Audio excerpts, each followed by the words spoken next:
This is a reaction video. It's covered by fair use. This is a reaction video. It's covered by fair use.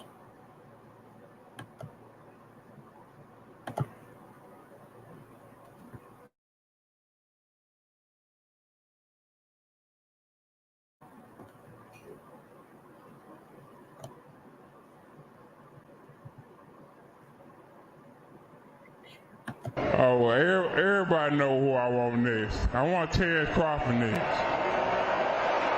You're going to make that happen? Huh? You're going to make that happen? Oh, definitely. That's the fight that I want.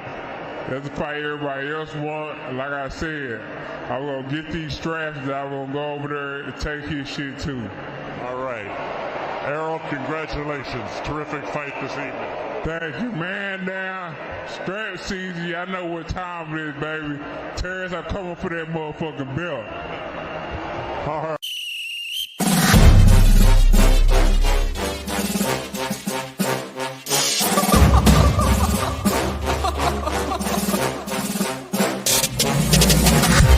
I'm not catching fades anymore. Gotta keep my hands clean when they come for the board. Keep it smooth like a dawn, making moves in the dark. Cause I learned how to swim in the pool full of sharks. Now they coaches, cause they can't read all his motions. How the kid never switch codes, but he codes with focus. Staring down your team with a frozen, ice cold look that could end the summer solstice. Cause I'm more like the top dog. Keep on running game and the gang will accost y'all. I be calling plays from a plane while I'm off court. But we ain't the same, you a lame, I'm a mob star.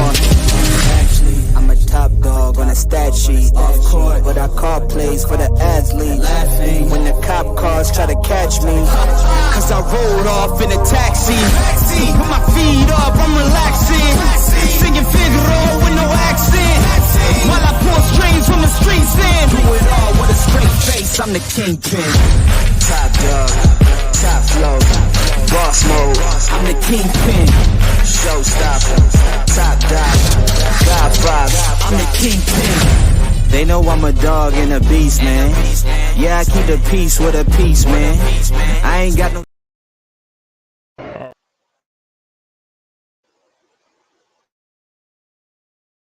Oh, well, everybody know who I want next. I want Crawford next. You're going to make that happen? Huh? You're going to make that happen? Oh, definitely. That's the fight that I want. That's the fight everybody else want. Like I said, I'm going to get these straps that I'm going to go over there and take his shit too. All right. Errol, congratulations. Terrific fight this evening. Thank you, man. Now, strap season, y'all know what time it is, baby. Terrence, I'm coming for that motherfucking belt. All right.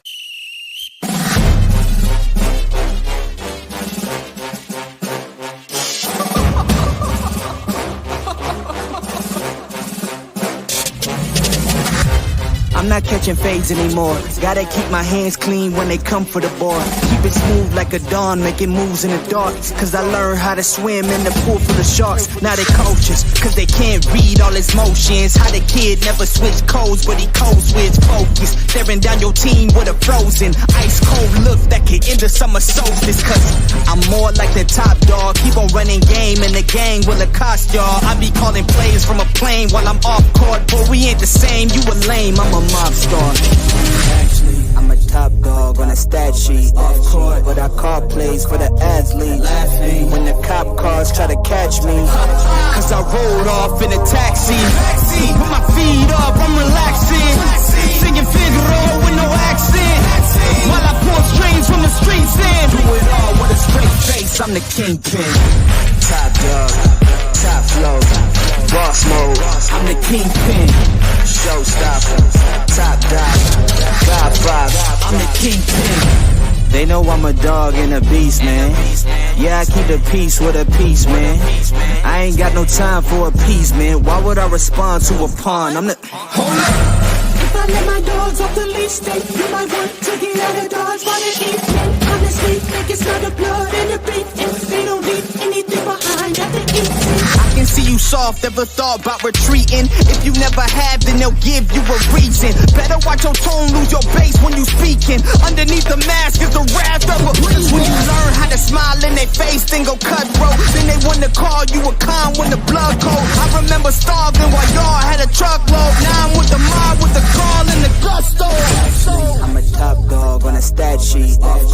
I call plays for the athletes. When the cop cars try to catch me, cause I rolled off in a taxi. Put my feet up, I'm relaxing. Singing Figaro with no accent. While I pull strings from the streets in. Do it all with a straight face, I'm the kingpin. Top dog, top flow, boss mode, I'm the kingpin. Showstopper, top dog, Godfather, I'm the kingpin.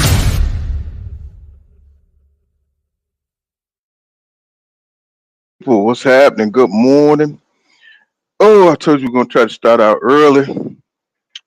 So, Morning Combat did a great breakdown. You know what I'm saying? Of how Terrence Crawford won this fight, and even though it's a devastating loss, you know what I'm saying, we got to give props to Bud Crawford because number one, we wanted to see who was the best in the division, and we got to see that. We seen Errol Spence Jr. his journey, and we followed Bud Crawford his journey. Now, what I want to talk about today, you know what I'm saying, make sure y'all subscribe, make sure y'all hit that like button, and I like, you know, what we're gonna talk about is how boxing is more than just getting into the ring and just fighting it out. You know what I'm saying? You got to have strategic planning. It's about preparation.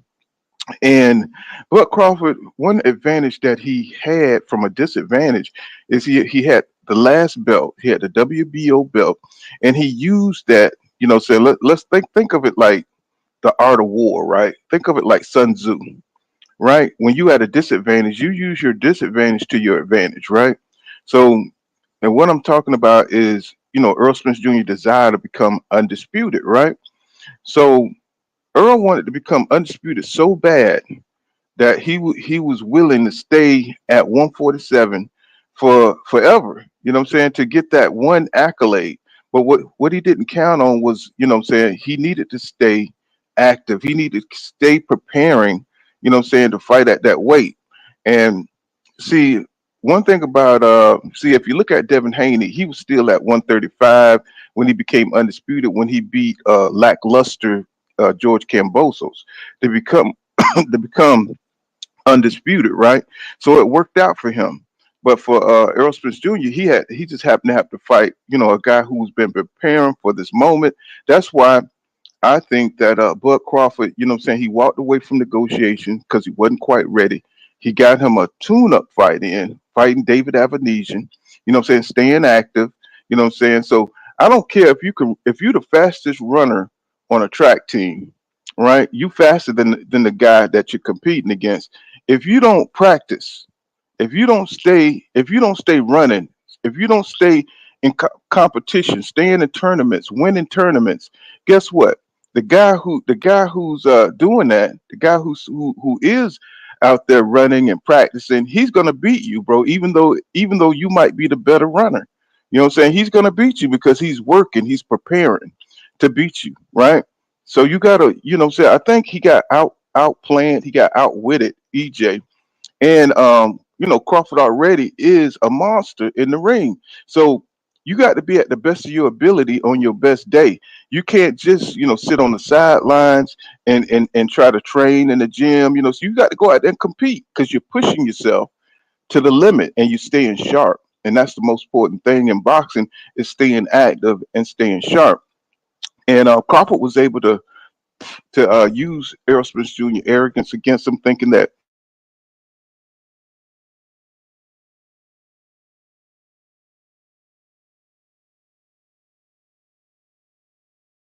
have to be your equal, but then to have the edge to, you know, say having competed and keeping himself active while he's still working, while you sitting on the sidelines thinking that you're going to be He-Man and come in like you did with Danny Garcia, coming in like you did with Mikey Garcia with no strength and conditioning and be not that he didn't do any strength and conditioning. I'm just saying he thought he was going to be able to come off the layoff and without activity and beat Crawford. And the thing is that, you know, Errol Spence Jr., he don't know, he just didn't know where he was at, you know what I'm saying, on a competitive world class stage at that period when he fought Bud Crawford. You know, say he thought all the intangibles he needed was inside him, and it wasn't. You got to plan, you got to know exactly where you are when you fight, when you're fighting, right? So if you I believe I don't know if he could have beat Bud Crawford if he would have fought, if he would have stayed active and fought Keith Thurman and everything. But that's the question. He didn't give himself that opportunity because he had to get his timing back. He had to get, you know what I'm saying? We all talked about these things about Errol. Was this going to become a problem when he faced Bud Crawford? This is not Bud Crawford's fault. I'm just going over some of the reasons why Errol Spence Jr. kind of fell short and why he looked shitty in the ring. Not to take away from what Crawford did to him, but if we start analyzing and breaking down where Errol Spence Jr. went wrong, his desire to be undisputed, it killed him. You know what I'm saying? He should have set the terms, and if Crawford wouldn't have took those terms, uh, my damn internet is just going crazy. Let's see. Let me see. I'm gonna put it on my Wi-Fi. Let me see. Put it on my phone Wi-Fi because this Wi-Fi going crazy right here. Hold on. Let me see. So I believe that if EJ would have prepared better, it would have been a better fight. And then we would have probably got the fight that we really a fit more of a 50-50 fight because I think he just got outplanned. He got outwitted, you know what I'm saying? And they knew he was arrogant and he wanted that fight so desperately that, you know what I'm saying, they set the conditions for his destruction. Let's see. 4759. Hold on, let me switch my Wi-Fi.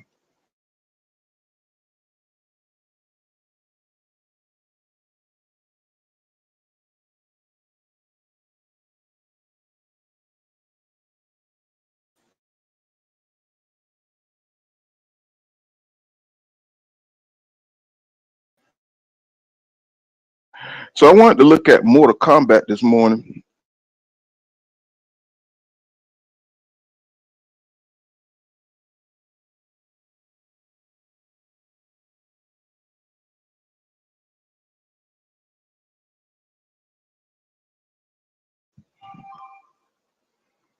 Okay, I hope that works out, man. My Wi-Fi going crazy. This is a struggle stream right here.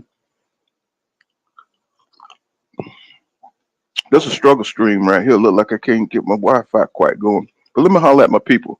What's going on, the Keggy? What's going on? Salute to you, bro. He says, been doing a bit of research. He says, bro started becoming this knockout artist at the same time he hooked up with Victor Conte. There's going to be a lot of questions. There's going to be a lot of questions because I question anytime, you know what I'm saying, a fighter's power jumps up in levels like that. And, you know what I'm saying, we could look closely at it, but we're not gonna go down the route of I'm pretty sure, you know, I suspect that Bud Crawford did some things, you know, but you got to be prepared for that too. You know what I'm saying? I'm just amazed at how unprepared Aerosmith was for any of this. It's like they went in there like they were brand new or something. And it's like you know, even Deontay Wilder, we knew Tyson Fury history. You know what I'm saying? I mean, he only jump up in power when he fight Deontay Wilder. You know what I'm saying? So, you know, people gonna say, you know, you know, these are excuses, but you got to look at all 39 fights of Bud Crawford and see what he fought like. And then, you know, say you look at this fight, and then this is the one fight where he has like total complete power. But maybe he just prepared, you know, say he just took it hella serious. And Aerosmith Jr. didn't, you know what I'm saying, thinking that he was the superior fighter, you know what I'm saying, in his mind and not preparing for this guy like he was, you know what I'm saying, a super athlete as he is. So we just don't know which one it is. So we'll never know if Bud Crawford juiced. We'll never know if he did any of that, but we don't have any evidence that he did. So we have to go by what we saw in the ring. And you know, we don't know if his gloves was loaded. He had the gloves were so fucking huge and shit compared to EJ's. You know what I'm saying? This shit was. We don't know. But one thing is for sure is that EJ wasn't the EJ that, you know what I'm saying, we used to seeing, and that's not Bud Crawford's fault. He went in there and destroyed EJ like he's supposed to do. You know what I'm saying? So, and I hate it, bro, but that's just what it is. So he said, makes you wonder. Yeah, I mean, boxing has always been, you know what I'm saying, one of these dirty sports where, you know, if you can get away with something and you can't prove it, it's fair.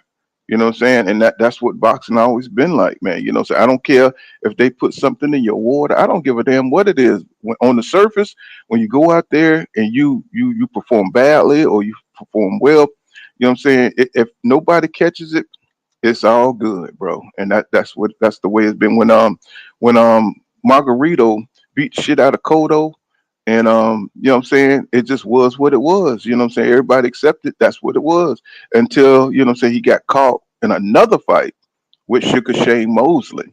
You know what I'm saying? Found out he had cast on his hands and shit.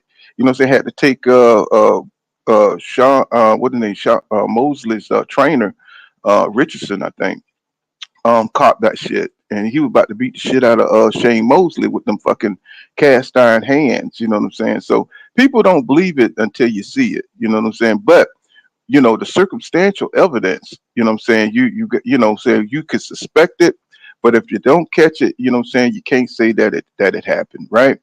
So you know, but I did notice the power, you know, jump for Bud Crawford, you know what I'm saying? And that also could have been, you know what I'm saying, because Errol Spence Jr. came in depleted, and he just looked, you know what I'm saying, Crawford was the stronger fighter, you know what I'm saying, because he packed on the weight and Errol Spence Jr. cut down the weight. And it, you know, you take away, you know, from your power, you take away from your body when you deplete yourself, especially when it's time for you to move up. So they either timed it perfectly, or Bud Crawford just outplanned them and just outmaneuvered them and was just smarter and just was the better fighter. You know what I'm saying? So it's either one of the two. Either way, we'll never know about, you know what I'm saying, the other part, about the juicing, about the hand wraps. We don't know. And that's Aerospace Junior team, that's their responsibility. You know what I'm saying? To go in there and make sure that everything's on the up and up. Every time we have these big fights, you know, so something is always, you know, there's always elements and questions. But you know, if the team don't cover it, bro, yeah, like people say, you're only strong as your team, right? And Derek James, I think his arrogance is that he want to be the man to do it himself. When he do need a team, he was picking at Bomac for having three other coaches under his belt, right? Um, these are you do need a team. You can't. I know you want all the glory, and you do have an undisputed champion in Jamel Charlo, but you do need a team, bro. You do need other guys to help motivate the fighters and push the fighters. You know what I'm saying? You can't be breaking up your time between Ryan Garcia, um, Anthony Joshua, you know, and Frank Martin. And then you got, you know, other little fighters up in there. So, you know, you got to give, you know, your main guy all the attention. So, I mean, I really don't, you know, from what Aerosmith Jr. was saying, that all of them had time slots, you know. No, you need a team, bro, so you could be up in that gym. I believe that Terrence Crawford was in that motherfucking gym with his coaches, and he stayed in the with all three coaches working on his defense, working on his offense. And I think with all those coaches, you know what I'm saying, you know, where EJ, you know what I'm saying, he only had Derek James splitting his time with Ryan Garcia, you know what I'm saying, where I just think Bud had a stronger team. You know, he don't just depend on Bo Mac. He got other guys that he can go to and work on shit. And it showed. And plus, getting in an extra fight with David Avenesian, we all hated that shit. You know what I'm saying? We didn't want to see that fight, but Buck was preparing for EJ. You know what I'm saying? I told you when we watched the David Avenesian fight, looked like he was working on his inside power, looked like he was working on inside, you know, leverage, and he was working on, you know, saying working on different stuff. And he had an opponent that he could do that against. And EJ should have been doing the same fucking thing. He should have been out there fighting, staying active, so he know where his timing is. You know what I'm saying? So he could be testing his abilities. You always got to test and push your abilities. You just can't assume that you can just beat a person because you think you're superior than them. You know, especially a fighter of this kind of caliber. And I just think, Er- I think Errol Spence Jr. weakness is planning, and being strategic, and you know what I'm saying, just his ego. You know what I'm saying. So I think those all played against him. You know, and he just missed his moment for this fight right here. Now, can he come back? It remains to be seen because now Crawford has the psychological edge of a knockout. And once you break that O, it's hard to come back. You know what I'm saying? From once a fighter loses his O, it's just a psychological thing. You know what I'm saying, for these fighters, right? So, um, Mortal Kombat did a great breakdown of how Crawford, you know what I'm saying, broke down Errol Spence Jr. and knocked him out. Let me see what's going on, son of Peter. Salute to you, bro. Let me holler at, and we'll get on KP. He says rematch December. Spence would shock the world. I think so. I think so too. I'm still riding with EJ. I just think he got duped into coming in cold, and but now Crawford has even more of an edge now that he knocked him out. Bear 24 says they waited my dog out. He said he paid for trying to make that weight after the first negotiation failed, but Errol wanted that belt exactly and bagged and paid the price for it. Yes, he did. You know what I'm saying? That's what happens to you. See, boxing is more than just fighting in the ring, bro. It starts on the outside, and if you get beat on the outside, oh, you just looking at the damn belt. You looking at undisputed. You looking, you know what I'm saying? You got to prepare for these things. You know what I'm saying? If you don't study for the test, you will fail that test. You know what I'm saying? You will fail that test if you know what I'm saying? And he just didn't plan. He didn't study like he was supposed to. You know what I'm saying? And Crawford did. Crawford took his ass seriously, studied every move that he was going to make in the ring because Crawford had an answer for everything Errol Spence Jr. was going to throw. You know what I'm saying? So, what's going on, Brandon House? Greeks with fire in the building. What's going on, my brother? Clint Clattel 19. What's going on, my brother? Kegi, let me see. Salute, Common Man. Salute, Bear 24. Salute. Let me see. Buck Style, salute. What's going on, bro? Anthony Jones, salute. He says Errol came in the ring like he just did chemo. Yeah. Was it Edgar Savage? Salute, my brother. Let me see. J Wash Ford in the building. Man, my 300 be coming through. Salute to you, bro.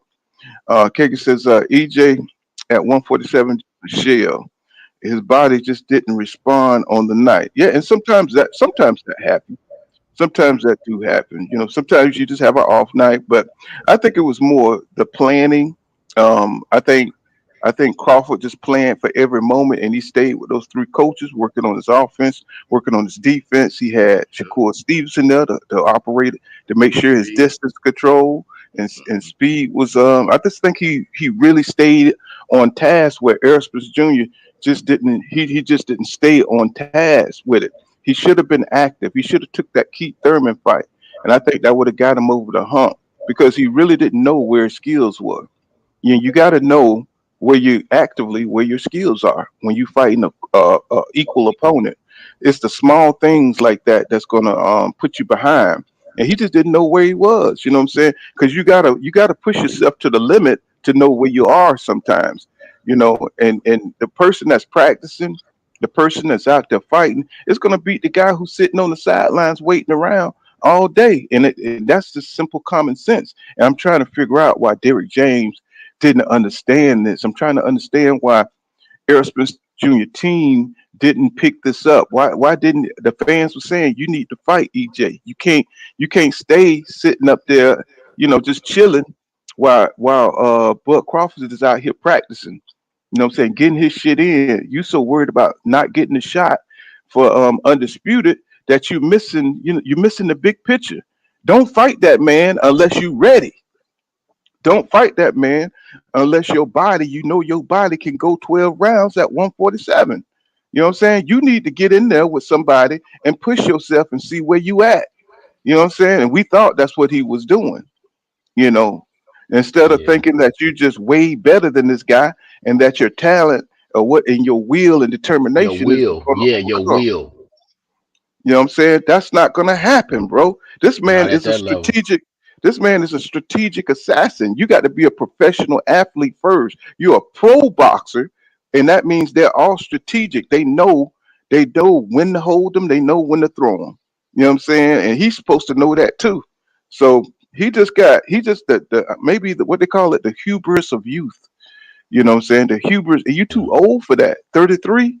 You know what I'm saying? You're too old to be going in there And thinking. he lost and poor. He lost pretty much 2 years to the accident and the retina. Right. Look, But that's what I'm look, man. see. But see, this is the Go ahead, problem. Paul. You just let me know when to come in. This is the problem. He beat all the other champions on layoff. He beat Kell Brook off a 9-month layoff, right? What I'm saying? He beat Danny Garcia with a goddamn 14 or 16, 15-month layoff, something like that.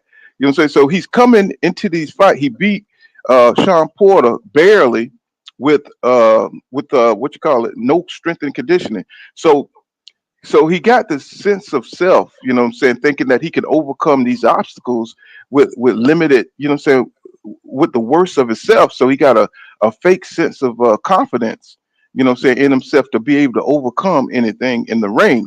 But see, when you fighting a motherfucker who can get in your ass, you got to be shooting on all cylinders. And he Right. got a false sense of where he was. You got to know exactly where you are when you fighting somebody that's going to push you to the limit, and that he just kind of misjudged that, thinking that he could just overcome any obstacle in the ring, and he couldn't do it. He got in there, he was fucked up. I'm just surprised that he fell for like the most simplistic thing, and that's to be prepared, bro, to be ready. Say for anything. Saying, but that's that hubris I'm talking about. When you, what's the dude that flew, saying, near the sun with wax wings? That's Errol Spence Jr. Saying, he just did. He thought he could do. He thought he could fly everywhere. Thought he could fly close to the sun, and he just fucking his shit melted, and he crashed to the earth. Saying? That's what happened to him. And I just hate it for him, but sometimes that's what you got to go through, to grow as a fighter, to see your mistakes, to make you reevaluate, your mindset, so you could become a better fighter. Now it's kind of late in the game It's for too him. late now.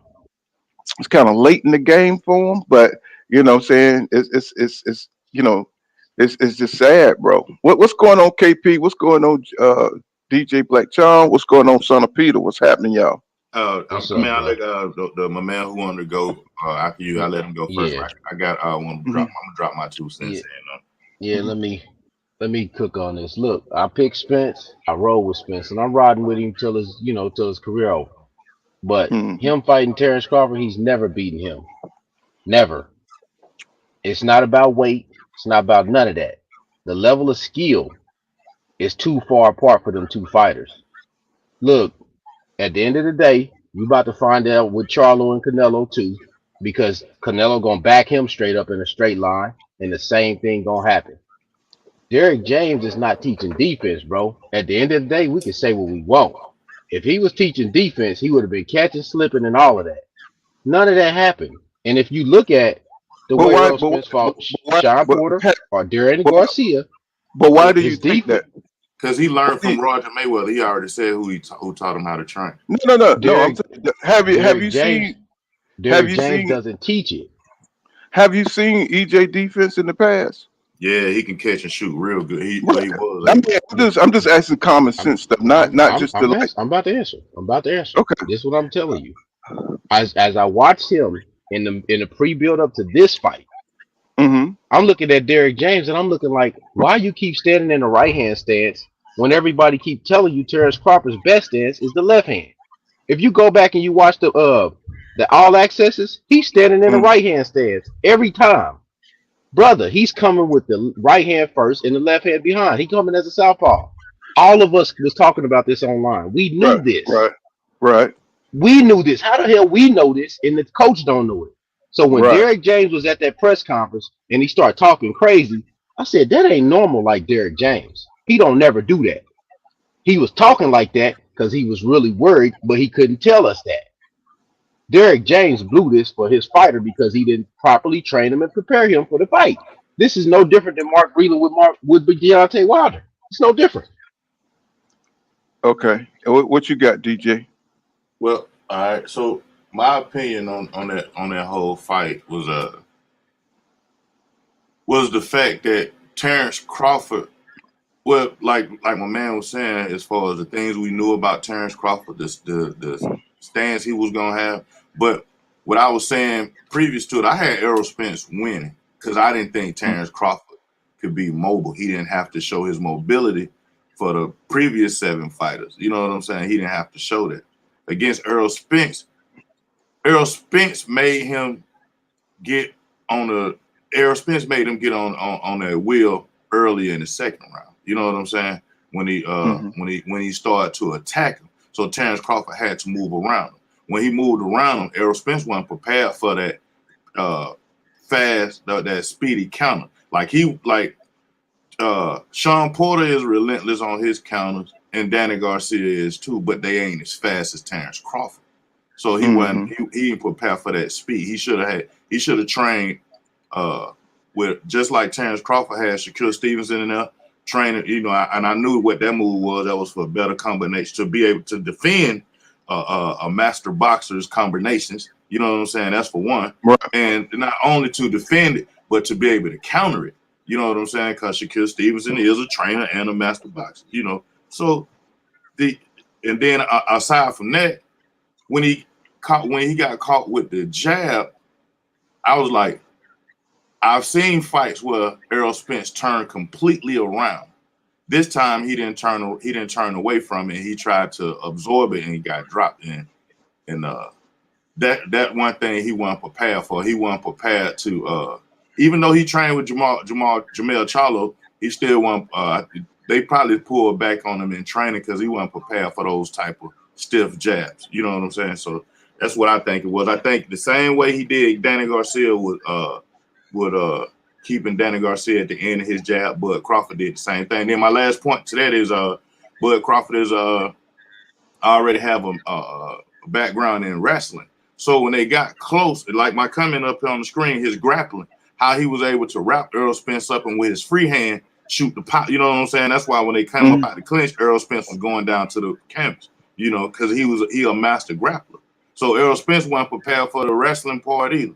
And a lot of people probably think wrestling WWE, when you wrestle, is more than just, slamming a cat back out. It's how you have them wrapped up and how you had a leverage on and Bud Crawford had more power inside of the clinch. So, yeah. So I think overall he wasn't prepared. Like you said, he should have been prepared for everything. Son of Peter, what you got? Man, what's up, y'all boys? Good peace. What's happening with you? What's happening, bro?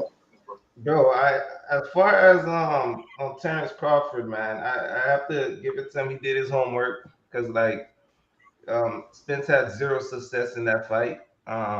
But at the same time, from jump, I could tell that there was something wrong with Spence. That was not the same Spence from Ugas. That was not the same Spence from Porter. That was like the worst Spence. This made no sense. Because throughout the promotion, Spence was saying that this was gonna be Hagler, Hearns, and and all like an old school fight. This was a domination. This made no sense. This was more like Tyson Fury Wilder 2, because it was the demonstration. But at the same time, hopefully, maybe he could recoup. But I do want to see if he could do the rematch at 154.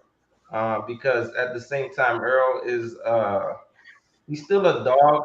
Maybe there was something that happened that maybe nobody knows about in the background. Some conspiracy and stuff like that must have happened. I got one for you when you finish. But it was a great fight for Crawford, man. I literally see since round one, I'm like, Spence is not the same. Round two, I seen Spence get Crawford against the ropes, and he was not really going to the body like he usually do. I see that I saw that Crawford kind of basically just moved Spence to the rope, he kind of grabbed him and just moved him to the rope. I'm like, yeah, you're a better wrestler. And Spence was not using his shoulders like he usually do to lean on you, to try to manipulate you, So, he was not himself. But that's all I got on this fight for now. Can I drop my conspiracy theory right quick? Go ahead, bro. The conspiracy theory was that the first one was Keith Thurman. Floyd Mayweather says, if you beat Errol Spence Jr., I'll fight you. Same few years later, no, not a few years later, Terrence Crawford into 147. Floyd Mayweather says, if you beat Errol Spence, I'll come out of retirement. So my conspiracy theory is Floyd put some money in that pot, and EJ put them hands down and let Bud Crawford go to town so he can come out of retirement and fight fight Bud Crawford. Okay, Hmm. bro. Okay. Let, let Look, me bro. let me I'm not let me jumping off this let me bridge. let me acknowledge PGH Big Dog and Mike Robinson. He said, "Pull, I think EJ overtrained, burnt himself out. He wasn't himself. He didn't step to Bud like he said. He said Bud prevailed. He prepared better than we thought." And PH Big Dog says, "He says what's the hell wrong with Spence? He said he was slow as fuck, had no energy. You know what I'm saying? Go ahead, bro." Look, man. All these conspiracy theories got to go. Look, at the end of the day, that man got in the ring just like this was like Mayweather Corrales. This was like Andre Ward, Chad Dawson. That's what we Oh just yeah, it watched. was. Yeah. What you just watched is an all-time great. Sorry to say, because I picked Spence and Poole know that, and Poole know I've been on this panel talking Spence. What we just witnessed is what we didn't think we was gonna witness. That's the problem. We didn't think Roy Jones was gonna do that to James Toney, but he did it. Right. That's the problem, bro. The dude is a much better fighter. He has a better weight transition from left to right. He has a better jab than the guy that we thought had the best jab in boxing. He Okay, destroyed okay, him. okay. So we understand your position on that. I mean, is there anything else? I mean, we understand you think he'll. We I, already say that Bud I would Crawford say was a this, better. Pool. I would say this, Hmm. Pool. I would say Hmm. he has a better coaching team too. The Hmm. There you problem go. that we're see, a lot of us think Derek James is all this great coach because of the legacy of what he just done with the Charlo and Errol Spence, But they got right? rid of Blu-ray. They shouldn't have gotten But, rid of that on but their team. listen, I'm gonna tell y'all a secret about Blu-ray. I personally have used Blu-ray for my son's training for track and football. Mm, I Hmm. paid out of pocket. I got the man number. I could call him right now and bring him on the line. mm. Listen, bro, he trained Spence for the Pacquiao fight before he messed his retina up, and after that, Spence didn't bring him back no more. That's the last time that he trained him. You can see his body doesn't look the same, but that's no Right. fault but his own. He the one chose that. Blu-ray didn't choose to walk away from him. He chose that. That's real shit. I ain't got no gripe. Brother, I tried to do the warm-up shit that my son was doing that Blu-ray had him doing. I couldn't do the Mm. shit. Hmm. Yeah, he should have brought that My back son because is a all D that my stuff to son is me, a D1 athlete right now, bro. that You whole thing know, you was talking about having a team, he had all that. Like he I don't know why they bust that team up that he had, like what you was talking about that was preparing him for Kell Brook, for Chris Algieri, that whole little squad that they had then, that whole they you know. And I understand, I mean, I do understand when you start talking about business and money and you know what I'm saying, all that old stuff and opinions, you know. but this is what I want to say. EJ, you know, say a lot of it was Crawford and his preparation. Somebody got some background, y'all mute That's yourself, probably please. A lot of it was, you know, he didn't look nothing like Errol Spence Jr. Now you don't Errol Spence Jr. If anything, he hold his hands high. That's his defense. You're gonna get him from that point on in the fight. But one thing about Errol Spence Jr., he gonna hold them hands up high. He done that every fight. Every fight, he held his hands up high. If you got through, you got through. But he was able to deflect, take some of the force. I'm talking about just watching. You know, you talk about somebody who do film study and everything. So this is not just some fanboy shit. What we saw in that fight was different. You know what I'm saying? I even seen when Bud Crawford kind of signaled to Sean Porter that he was about to throw that blow that knocked him down. He flashed that shit like 2 or 3 times, and Sean Porter ran dead into it. So when you watch shit this closely, you know what I'm saying, you could tell you could see things that are off. You know what I'm saying? And what I saw was Aerosmith Jr. wasn't fighting like Aerosmith Jr. Now, I do think he took the jab away from Errol. And maybe that kind of discombobulated Errol. And maybe, you know, say Errol didn't know what to do because of that quick ass jab and the power on the jab. But Aerosmith Jr. wasn't holding them hands up high like that, pressing forward like that. You know what I'm saying? Usually he want to see what you got, and he goes out there and he goes behind the jab, pressing forward.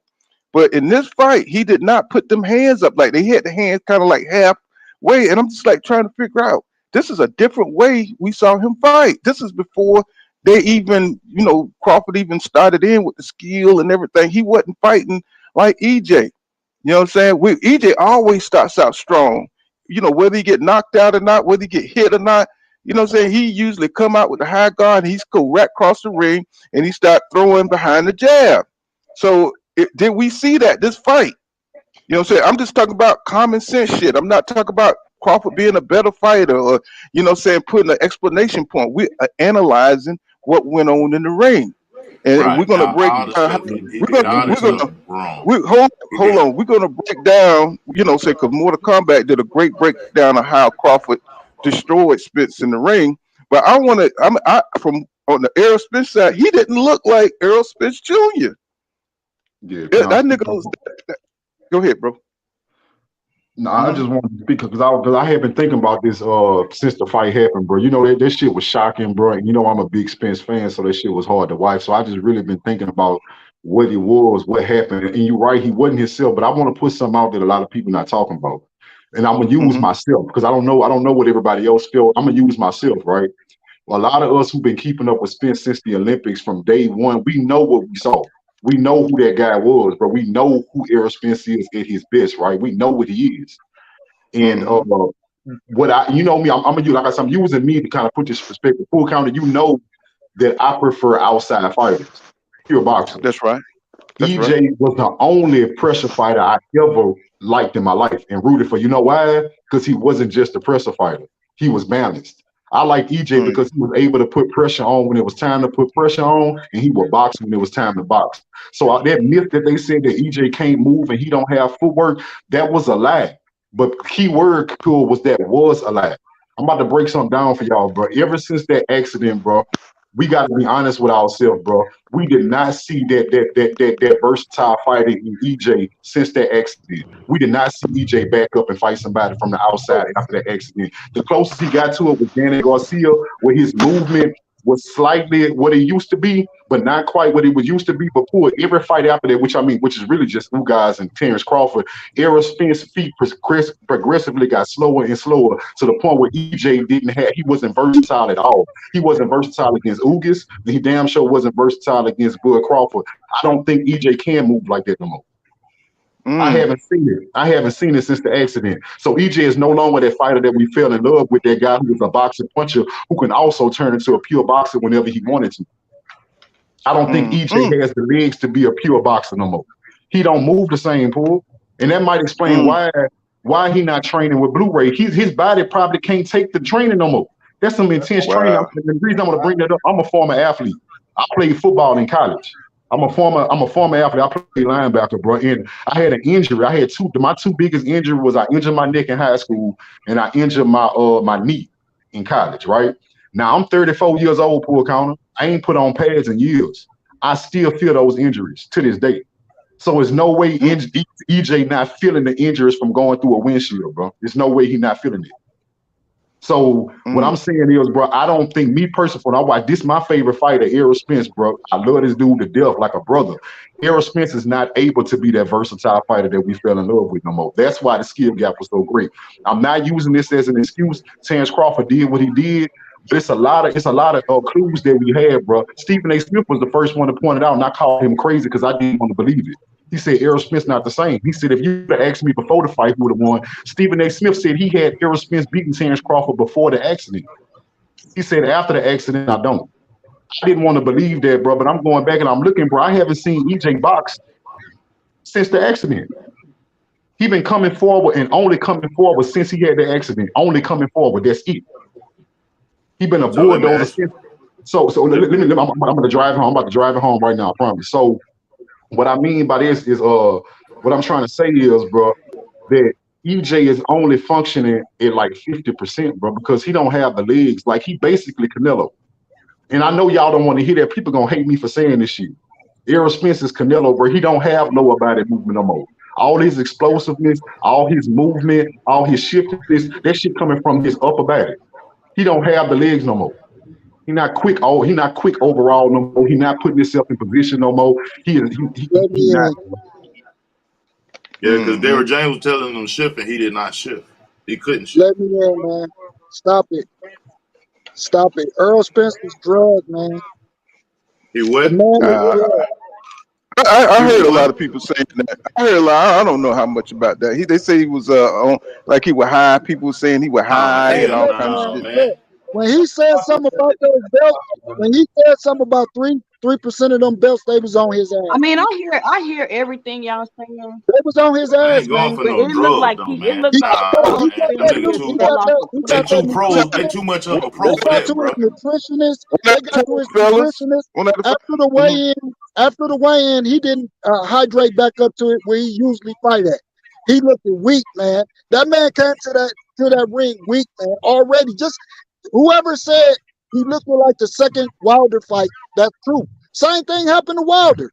Soon as Wilder said something about those gloves in that first fight and started talking that shit, they was on his ass. So that's what happened, man. We know boxing is ran by the mob, man. So and them boxing and them sanctioners, they get their 3% for a reason. Because they pimping the game. And if you get on them about their money, they gonna get on your ass. That's why Floyd said, fuck them belts. I don't want to be unified. I'm not paying them sanctioners all the time. Same thing, man. Come on now. Y'all know Earl fight way better than that. After the accident, he got even better. He got even that first fight after the accident with that kid, he said I was 75%. He beat him. You know what I'm saying? Just by boxing with the jab. The second fight after the accident, he fought Ugas. He walked Ugas down. Ugas beat Terrence Crawford twice. So Ugas is a good fighter and a good counterpuncher. Man, something was wrong with Earl Spence, dude. Even some of Bud's fans saying, no, something wrong. We won, but that wasn't Earl Spence, man. Come on now, y'all. We've been watching boxing too long, man. We understand this shit. You go against Bob Arum, you go against the machine. They're gonna deal with you. They took them belts from Earl, man. They took them. Man. Well, I Errol Spence let love. him take him though. He shouldn't have read the memo. He shouldn't have read the memo. I kind of Manny Pacquiao, Manny Pacquiao didn't read the memo against agree. against Keith Thurman. Listen, I agree with Paul. When Earl said that, he should have got his team tight. Watch my water. He should have been checking on that nutritionist. We don't know these people with, man. Roger Mayweather said it. Y'all don't know what goes on behind boxing. There's a lot of shit that goes on behind. That's why he didn't say y'all didn't know boxing because y'all don't watch boxing and study boxing. He said y'all don't know the real shit behind boxing. That's what he was talking about. So we can play these games. Yeah, we don't know the nutritionist though. Go look at the betting. Go look at how they was betting, man. Them motherfuckers was betting on the back end, man. They got their money, man. And they took them belts from that dude because he talking about them shanks and them belts. And Wilder know what's up. Wilder know he been through the same thing. They done quiet Wilder now. He ain't talking about Fury no more. Go look at the fight and look at Bud gloves. Then don't forget about the last fight Bud had. His gloves fucked up. They let the fight go on. They done stop it and change the gloves. They let him fucked up gloves, man. Come on, man. Y'all. All right. So now All we right, got brother. All right, now brother. let's get 2 Cent in. Let's get two. Cause I love to see her perspective. What up, Chad? What up, Pool? What's going on, Jay? Man, What up, Jay? What up, Jay? I've been Let. looking at this from so many different angles, Mm-hmm. but I want to say, I mean, I hear my man talking about he could have been drugged and this and that because let's pull. I haven't been watching boxing 40 years. I'm fairly, I guess you could say I'm fairly new to the sport. I've probably been watching like the last 10, 12 years like that. Got fresh eyes. So how often, Paul, do you see your favorite fighter? I'm talking about, it's not just like a few people believed or we knew for sure Crawford. Like it was so many people that believed in this. And for Earl Spence to just fall off a cliff like that, it's weird. And it just don't even feel right. Like, yeah, Crawford was good. He looked sharp. He looked clean. But everybody in their gut know that shit just don't feel right. Mm-hmm. It just Get something knocked down in wasn't the right. second round And with I a feel like jab. I would have got in the Cook, ring let and her hit cook, Earl bro. Spence with Let her some cook. jabs as slow as he was. He was Mm-hmm. slow. He had no power at all. And since when does Terrence Crawford punch that goddamn hard? Mm-mm. Since when? It's like we seen Terrence Crawford the best we've ever seen him, and we seen Errol Spence the worst we've ever seen him. Neither one of these fighters look like we've ever seen them on both extreme ends. Mm-hmm. Great point. Great point. Mm-hmm. And Go ahead, sis. it's just weird and you know, and then it's kind of like maybe Earl and his team knew something was going on, and because I did hear Earl say he didn't want to take no other fight because something could happen, and I thought that was kind of like why would he say that? But you know, anything can happen in boxing. But Mm-hmm.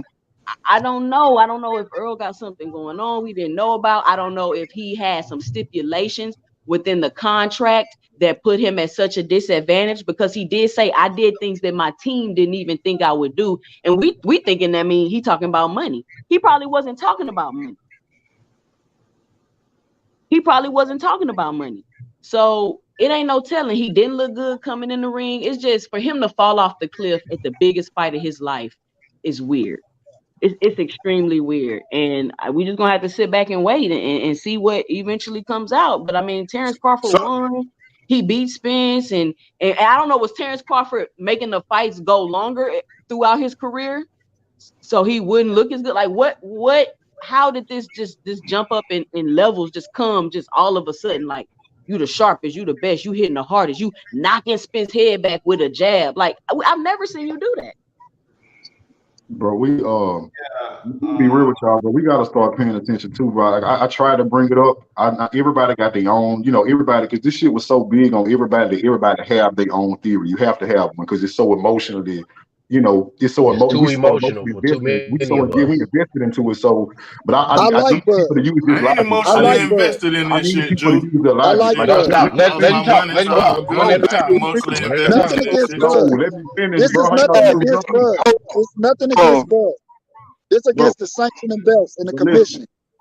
bro, how y'all just gonna cut me off, bro? that's what Let I'm me saying. finish. One at a time. We got time, y'all. Don't get Yeah. mad. We got time. Okay, so So, just so everybody. I'm gonna give you just clear out time for you to talk. Go ahead, King. Then we'll get my man now. Go ahead. yeah, I was just saying, bro, that we got to go back to this logic, bro. Like I just challenge y'all, bro, as true boxing fans, bro. I'm not questioning nobody boxing mind or they eye, but I need y'all to watch Errol Spence versus Mikey, Errol Spence versus Chris Algieri, Errol Spence versus Lamont Peterson. I need y'all to watch feet though, because we get caught up a lot. Because I know a lot of y'all love bruisers. Y'all like to see them combinations, them hard punches, them body blows. Y'all need to watch this man's feet before the accident and after the accident, and you're gonna see what I'm talking about. You need to watch his feet, bro. That's why he Okay, lost my to Terrence Crawford. You're never gonna be able to beat Terrence Crawford if you can only come forward. I seen that last night. I come to that realization. I'll But say my this. thing is, King Judah, and you heard me say it number of times. If Terrence Crawford stayed lateral, then what I was told, and I think you one of the people that tell me you ain't seen Terrence Crawford be lateral since fought. He came out when Errol Spence punched the shit out of him in that second round. He got on that bicycle, and Errol Spence didn't know what to do because he was moving around on Errol Spence's ass like a goddamn 140-pounder. And Errol Spence didn't know how to turn left or right on that shit. Come on, man. You know what I'm saying? And then when he went inside, he tried to bull rush on the inside. Terrence Crawford had better wrestling moves. He knew how to get up out of that shit, and he knew how to lock them arms in so he wouldn't be able to get off like that. okay. That's one aspect. But have you ever seen? Did EJ look explosive even when he was lunging? You know what I'm saying? Did he look explosive? No, Did he look balanced? He did. no. He got knocked. He got knocked over with a jab, bro. True. He was so Terrence Crawford seen every single one of them punches coming. I seen them coming.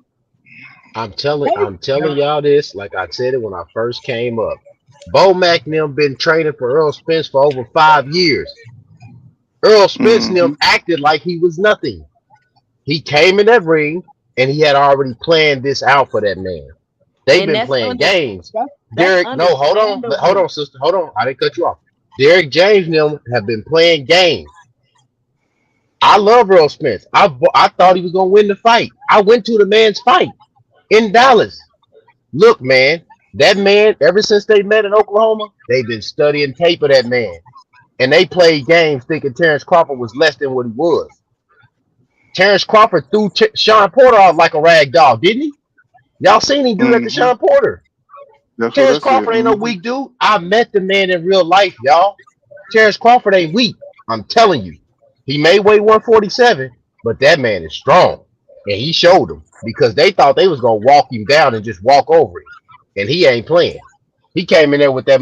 When you seen him walk to the ring with the fishnet on, you knew he was confident with the fishnet on, didn't you? Mm-hmm. Don't nobody do no shit like that unless they confident. That man was confident. His team, they had already studied him to the T. They knew his combinations and everything. If you listen to Bo Mack interview, he'll tell you exactly the punches that Earl Spence was gonna throw before he threw them. Because they watched his repetitive nature. Look, dude, you gotta add stuff to your game. You cannot come in here against the top level and do the same thing you did with Mikey, Danny, and Ugas. Them are not the same level fighters. Terrence Crawford is of the ilk of Mayweather, Ward, all those kind of guys. And when Mm-hmm. you see those guys fight, you know when you seen one of them fight because he just did what he did to Earl Spence the other day. That's how you know. Okay. Next. Pull. Hey, Mm-hmm. He brought up Mayweather. We got people saying that Earl did something, beat up Mayweather. I understand. I like Terrence Crawford. I always like Terrence. He's a great fighter, but I don't think it's got nothing to do with Terrence Crawford. It's got something to do with that sanctioning body shit. I don't care what nobody say. Earl came to the ring. Something was wrong with the man. At 75%, that man is still strong. He's still strong. He didn't have none of his strength. That first round, he was throwing those punches, hit Terrence in the side of the head. Terrence walked through that punch. He didn't have shit on them punches, man. That man ain't just weak like that, man. He might have drained himself. He could have drained himself. But until he started saying, yeah, I was drained. I couldn't make the weight. He made the weight, but hey, man. He sound muffled. Mm-hmm. You Uh, sound muffled. Yeah, can I he's get spot in, on Paul? though. He's spot on though, brother. I don't believe somebody, EJ was drugged, but I do think he was drained and I think he was weak. Can I get in, Paul? Yeah, go ahead, bro. Hey, what's going on, Paul? I hear. Schizo. Hey, what's going on, bro? Hey, man, I'm gonna be quick, but the first thing I wanted to say was going into this fight, it's like I hear somebody in the background might want to mute, Yeah. Everybody mute yourself, including myself. Everybody mute but yourself. What was the event at the trailer but or but at the Everybody gym? mute yourself. Okay, go ahead, yeah, bro. yeah. Going into this fight, first thing I want to say is going into this fight, man. This fight was the most exciting fight of my adult life, bro. I've been watching boxing since the '80s, but of my adult life, this was the most exciting fight. Why? Because I'm a big Errol Spence Jr. fan, but I thought these two guys were 50-50 match. If you ever see my name online talking shit about this fight, I was only talking about the fact that Crawford ducked. If people ask me, well, who you got winning, I was always say, I don't know. I wouldn't bet on this fight. I just wanted to see it. But what I saw Mm-hmm. Saturday night, man, I'm just telling you my opinion, and y'all could throw tomatoes at me afterwards if you want. But I think that fight was rigged, man. I think that fight was rigged for Errol Spence to lose. Errol Spence may have even known. You know what I'm saying? And let me just tell you a few things I observed. As soon as the fight came on, they showed Errol Spence walking into the arena. The first thing I said was, "Now Errol looked high as hell." I texted a few of my homies. I said, y'all see Errol?" They said, "Yeah, he looked high." I said, "Okay, maybe he just woke up." Still trying to be optimistic. Second thing I noticed, Jermell Charlo, he do a small little interview. He said, "Yeah, man, I'm about to go to the back and see my boy EJ." He went to the back and saw EJ. The next time you see Jermell Charlo, he come back to his seat. He got the maddest face on ever. Now I know he be looking mad sometimes anyway, but I'm like, what the hell? My girl was like, damn, he looked mad. I thought he just went to see Errol. Okay, cool. Next thing I noticed, um, y'all already said a lot of it during the fight. The man was just, I mean, on his walk to the ring, Errol looked like they doped him up, pushed him out in front of the curtains, and closed the curtains. All right, on his walk to the fight. I saw this clip of Errol Spence backstage hitting the pads with Derek James, right? I Mm-hmm. promise to God, you can go on Showtime Boxing Instagram and look at it. Errol Spence is so doped up, or whatever's going on with him. he was throwing his hands. He almost hit Derrick James in the face when Derrick James didn't even have the pads up. And then Derrick James goes, forget it, cut it. And he's like, wave his hands like, nah, we're not doing this no more. And he walk off the camera. I'm not making this up. It's online right now if you want to look at it. I don't know the reason. I've seen that. I can't sit here and say, oh, they did it because of this and that. I don't know. All I know is that is not what natural fights look like. You don't go from, if it's supposed to be the fight of the century, it's supposed to be closer than that, or in some aspect. Errol Spence wouldn't forget how to fight overnight. So I'm gonna end it with this. 2 questions I have for everybody. The Errol Spence we saw Saturday night, would he beat a 50% Errol Spence that fought Ugas? And then the Errol Spence we fought Saturday night, who could he beat between 147 and 154? Could he beat even anybody? I mean, seriously. So I'm gonna just leave it with that, man. Pookan, I appreciate you. You're probably the only platform I would get on and express these opinions, because I know a lot of people are closed-minded. So I really appreciate you, bro. Oh, no problem, bro. That's what we're here for. Yeah, Okay. thank you. And anybody Can I respond to that? Go ahead, bro. Yeah, so my response to that, I feel all that, you know what I'm saying, like the things that could have happened, you know what I'm saying, like could have drunk some warm water or anything, you know what I'm saying, just Warm water. This nigga yeah, make it stomach have to, you got to use the bathroom, so now you're uncomfortable and you're trying to get your body to react, you know what I'm saying. So it could have been a bunch of things that went on with that, but when you talking about getting inside that square circle, man, it's another thing, Pull counter, that what I was talking about on your show the other day, the know how to fight. I ain't talking about the know how to box part. I'm talking about the know how to fight. When you look at Marvin Hagler, Sugar Ray Leonard, Roberto Duran, Tommy Hearn, all them folks back there, Mike Tyson, Vander Holyfield, Ricky Boat, them niggas knew how to fight. So even Roy Jones Jr. and the last one, I got it over here in your side chat. The best ever, Floyd Mayweather. Them niggas knew how to fight. Like Floyd Mayweather was getting hit with some shit from Shane Mosley, but Shane Mosley didn't know Floyd Mayweather knew how to fight. I don't think Errol Spence can box good. He'll a medalist and an Olympian and all that old stuff. But I think Terrence Crawford had pulled out his fight. He had that left in his bag. He didn't have to pull it out because Sean Porter didn't make him pull it. Same thing we say with Errol Spence, calling him Mr. Fundamental. He got more up his sleeves. He just ain't had no reason to pull it out. I think that's what happened. Terrence Crawford pulled his. He went deep into his bag, and Errol Spence wasn't prepared for that shit, man.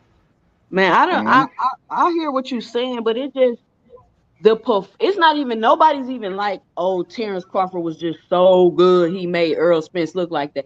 Errol Spence's performance was poor. You telling me Errol Spence can't land a punch? Come on, man. That doesn't even make any. This is the I've been Watch following this. Spence his whole So did you watch career. It Oscar don't make De La no Hoya sense. versus Floyd Mayweather?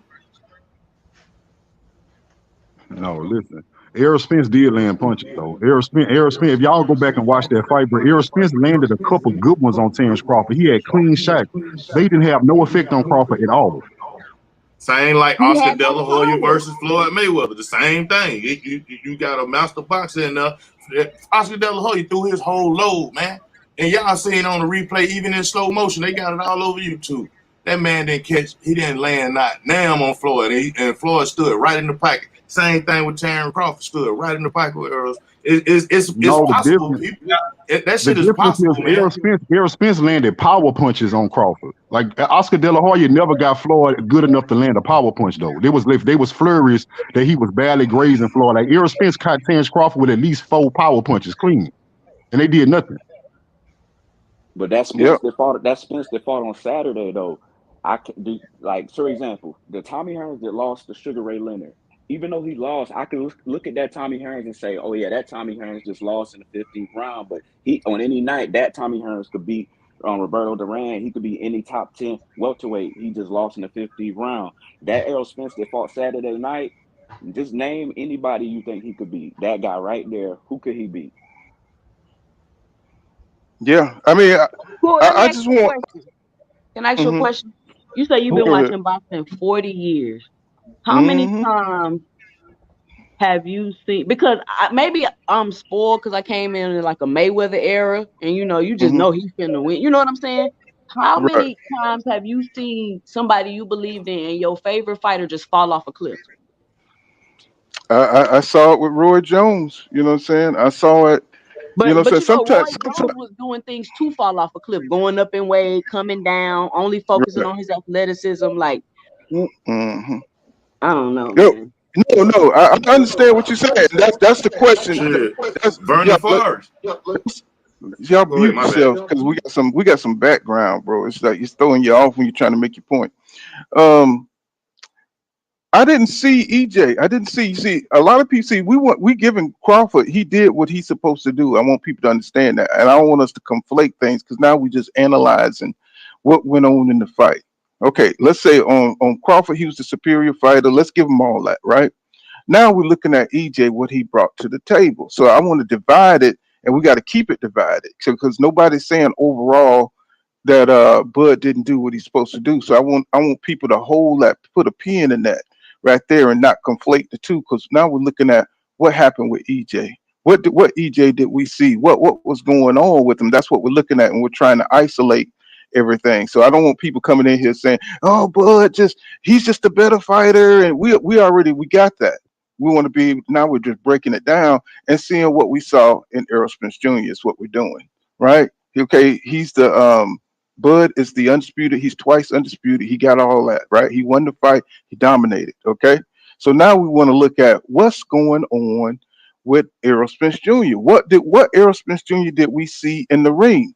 And I like what King Judah saying about saying how the man looked like he's in decline, and I really hate looking at that point, but we didn't see a EJ that usually do what he does in the ring. We looked at He looked totally different, bro. I mean, when he went inside and he was hitting Crawford, saying to the body, they looked like little taps. It didn't look like he was putting the torque. Look, he put his whole body in the way he positioned his legs and cut off the ring, and we didn't see the skill. Saying he's a pressure fighter, but we didn't see the tactical aggression that we usually see from Errol Spence Jr. Yeah, Did You so know you what hear the I'm saying? scream yeah, he I made? think The this. full count? Did y'all hear that scream he made? Trying to hit, he tried to get Terry. He was like, oh, trying to hit Terry Crawford, and the shit didn't land. But see, that's what I'm saying, bro. My thing is, Paul, I agree with you, right? Like, I'm not. That's what I want to put. I've been listening to everybody. I want to let y'all know I agree with the ones who saying Spence wasn't himself. So, Hmm. like, I'm adding that. I'm compounding that with what I see. I told y'all just from a different aspect of what I noticed personally that he not the same fighter, But I do realize that even with that being said, he wasn't himself even from the Ugas fight. So something was off about this fight. And I told y'all I think EJ looked drained. I'm not going far as to say he was drugged, but I do think he was drained. And I think he knew he was drained. And I think that explains why, he looked out of it walking in. So I know he looked high to a lot of people, but that can also be worry. Like he might Now, know what if he would have he put the might didn't beats feel himself, on he might Terrence didn't feel Crawford? himself walking in there. Like he might know him walking in. I don't have the same energy. Like, a fighter know, like when they coming in, like, okay, I usually feel like this for a fight. And when they all feel like, man, look, my energy ain't where it's always it. And bro, that can cause fear to a fighter who like EJ depends on his stamina. So if he go into a fight, his stamina not there, that can make enemy that bro, like that'll bring fear out of anybody, including EJ, because he But don't have what he needs. he He don't just have looked what he needs. he looked physically like his eyes was puffy, low. He just didn't even look the same in the face. Like something just wasn't right. Period. And everybody noticed it. Well, So here's I my don't know. thing. He Hold on. tried to, he thought he went off he went off in the second round, y'all.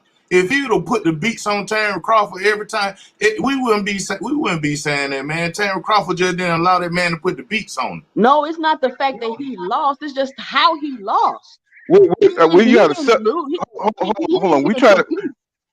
We're trying to separate. Okay, we gave Crawford the credit for beating him, bro. We're trying to see what kind of EJ we got here, because he didn't have his hands up. He didn't. He didn't. Usually EJ when he comes out, he kind of crouched behind the double jab, and he's trying to block everything that's coming in. And we didn't see that EJ. You see what I'm saying? Look at what EJ how he fought that night. He didn't forget how to fight. He didn't forget to he fight every fight the same way. He put his hands up, high guard, come behind the double jab, you know what I'm saying, with the right jab, double jab, have the other hand close to his face, trying to block that jab that comes in. We didn't see that EJ. It was totally different. And see, instead of being, you got to block out what Crawford did and try to look at what EJ done. Okay, let's stop. We're trying to analyze what EJ we got in this fight. That's what I'm trying to get y'all to do. Not that you can't do it. Not trying to take credit away from Bud Crawford. We can't change what happened. He is the undisputed champion 2 times. We're trying to look at what kind of EJ that we had in this fight. What happened, how he was fighting, why did he make the choices that he made? And we're trying to analyze that. And I'm trying to get y'all to look at it from that perspective, you know what I'm saying? The best way we can. You know what I'm saying? Because I know we all emotionally charged that EJ got dominated and everything. But I'm just trying to see, because I didn't recognize that EJ in the ring. You know, so I watched everyone in his fight. I watched the shit closely, and he wasn't fighting the same way he usually fight. You know what I'm saying? EJ is a cool customer under pressure. I've seen EJ take blows from everybody. You know what I'm saying? You mean to tell me that Crawford is so powerful and so good that this man just his whole entire style changed? Even because you go back to what you know, even Deontay Wilder went back to what he knew. He fought the same way even when he went out on his shield.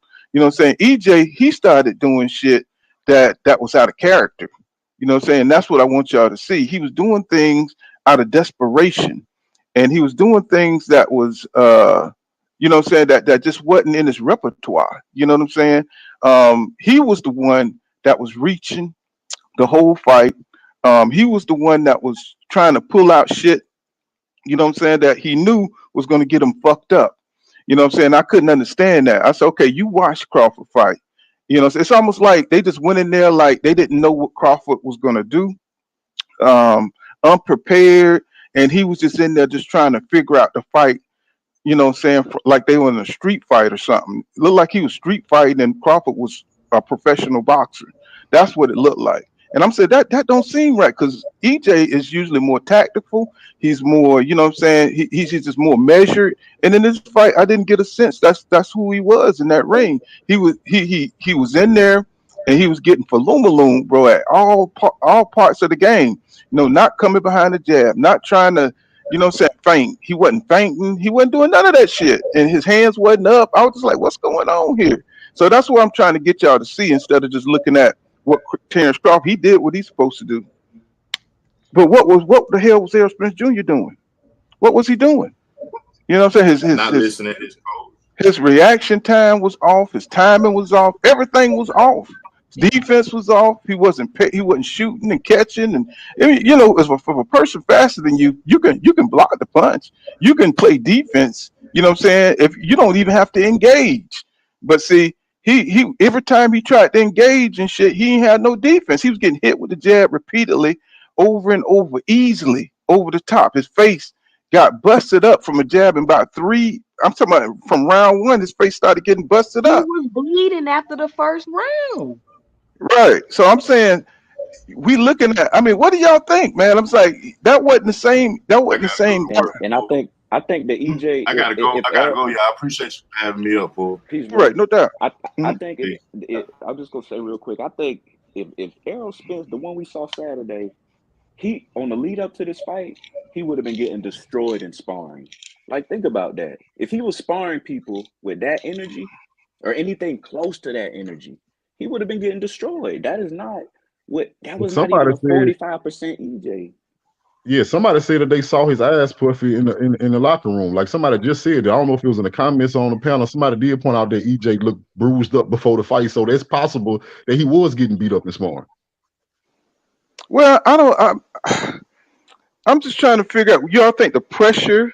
You know, so we thought that the pressure of the big fight would get to Crawford. You think the pressure of the big fight got to Errol? I think that can be possible. That can be. You know what? Them concessions he made. You got to understand. That's just me. Everybody. I don't know Errol Spence. I'm not Errol Spence, but I do know me. I'm not gonna lie, bro. If I'm the A side, I'm chasing this dude, and at the end of the day, bro, this dude actually forced me to give him concessions when he didn't deserve them. He really get that. That's gonna bother me, bro. That's psychologically, bro. I'm not gonna be able to let that go. That you really forced me to do this shit. I feel like I took a loss before the fight. That's me. I'm gonna feel like I already lost. Like I already took a loss before we even fought. Well, I think you said something interesting too, when you said that what the hell you said? You said that his stamina. Errol Spence Jr. relies on stamina too. Right. And if he felt weak, and when he clinched Crawford and he felt that extra strength that Crawford had, he felt like he couldn't grind it out. And I tell y'all this that Floyd Mayweather told Errol Spence Jr. he can't fight like that his entire career.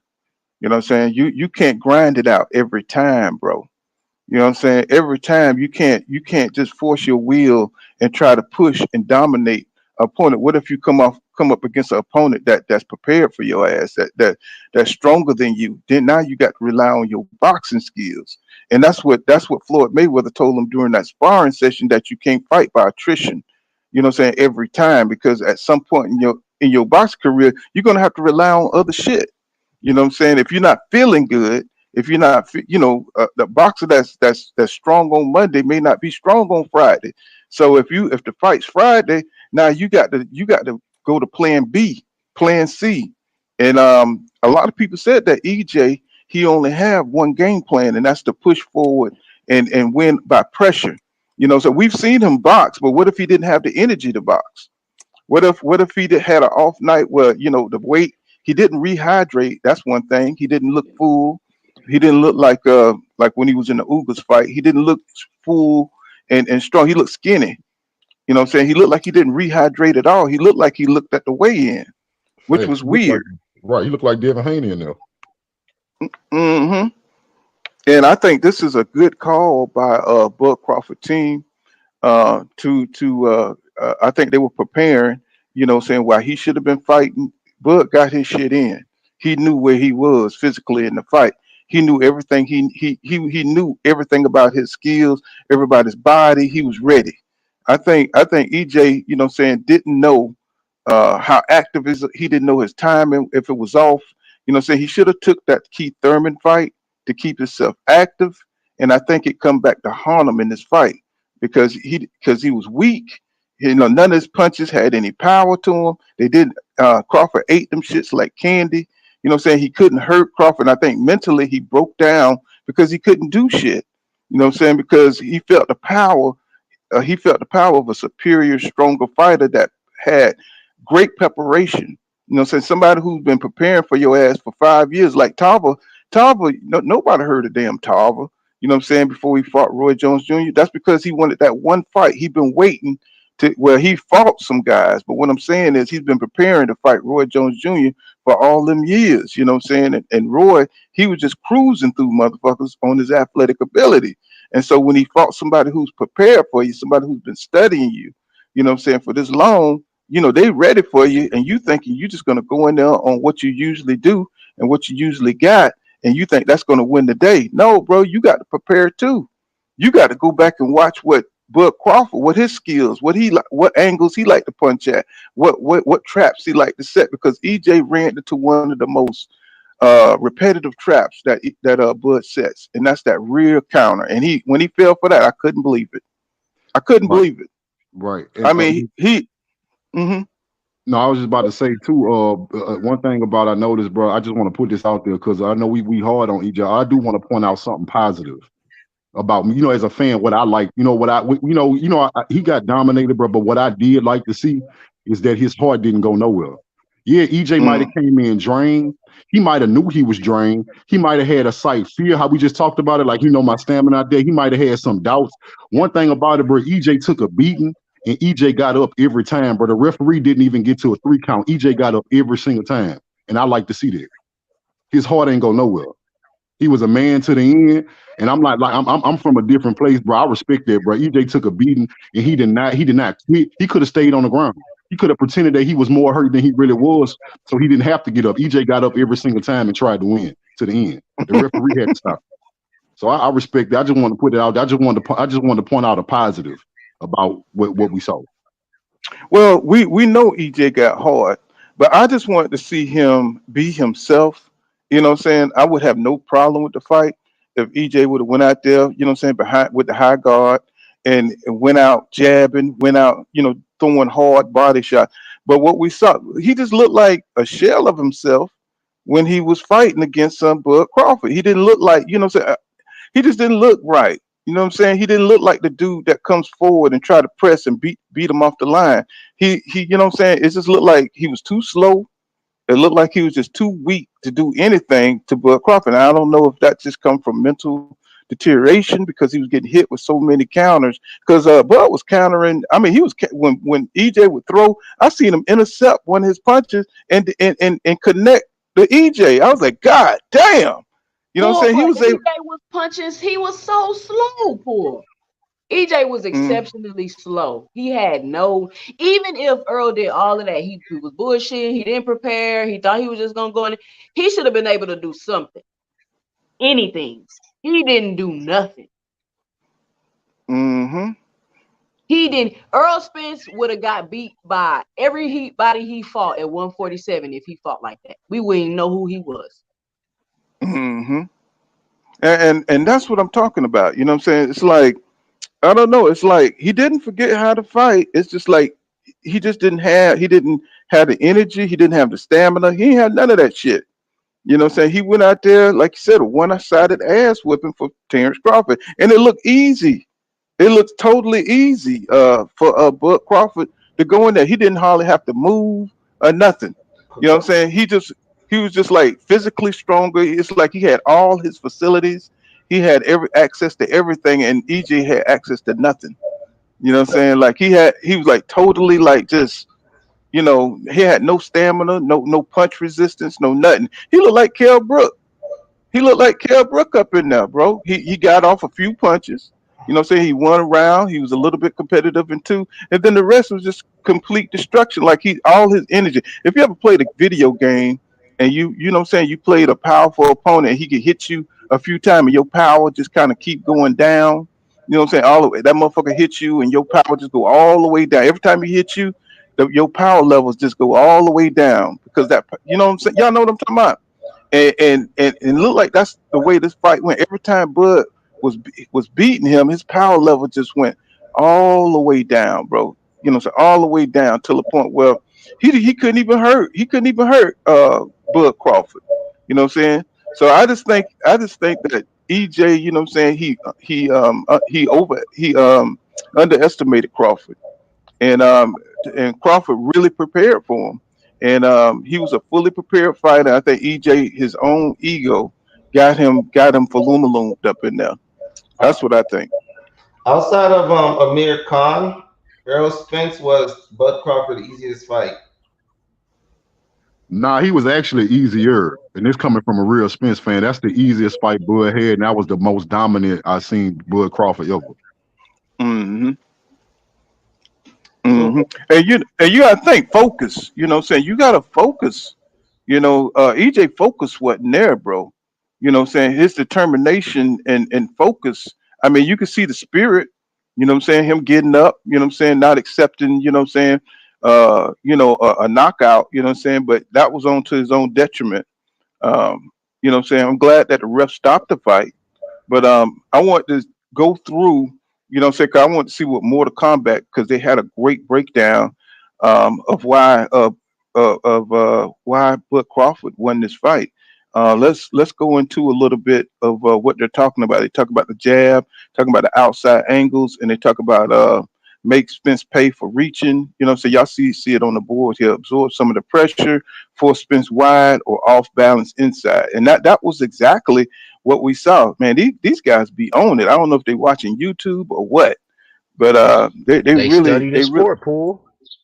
I mean, I don't know what's going on with the guy, but they got some good shit here with this morning combat shit. This shit is, somebody advising them, and they really getting inside the details. You know what I'm saying? So let's go into it. Let me see if I can get to it. Let me see. Let me see. View tab. Okay, let's go into a little bit of it.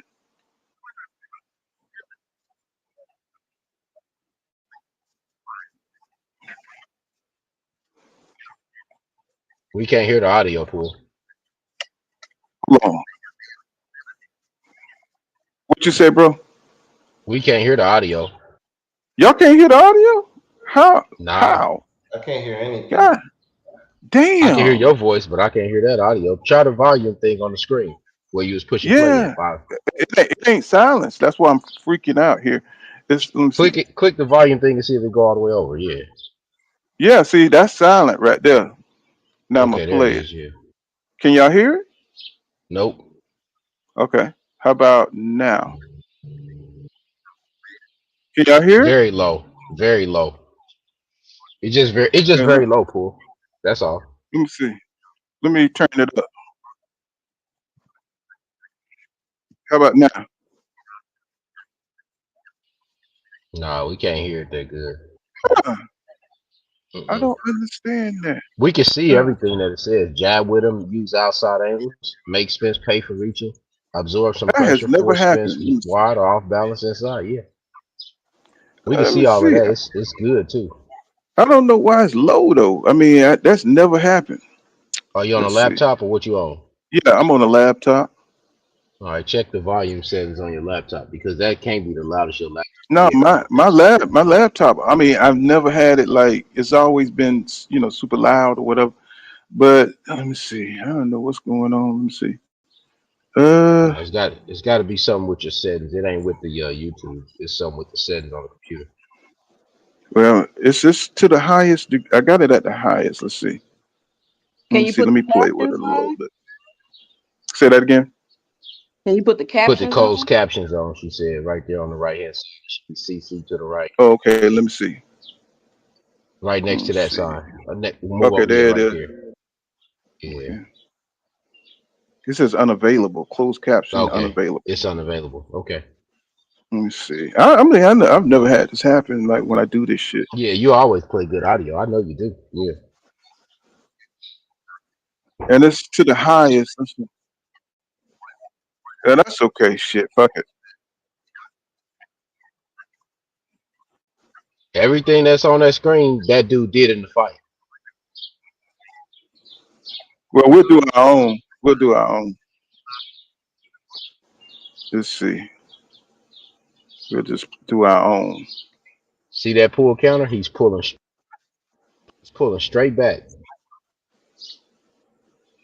in a straight line. You there for fire when you do that. Roy Jones Mm. did the same thing to Antonio Tarver and got clipped in that corner. So I'm here. They ain't showing the act. Let me see. He's explaining it, but shit. See what? Where Did y'all is see how the what? doctor came to see Spence? Was it like the second round or the third round? The second round, he got This knocked is the down. second round. This is they're showing the second round. Now I want y'all to see this. Okay, I want y'all to check something out. Look how EJ got his guard, y'all. Okay, before Crawford does that. Okay,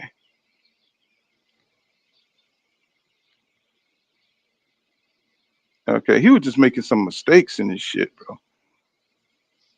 Yeah, he's not used to nobody jabbing with him. He Now he covered steps up. back. He step back, step back, Now, step see, back. he's reaching right here, right here. He's Yep, you reaching. He's reach. overextending What they himself. say, pull. Pull, what they say. You reach, I what? I teach. He'll teach.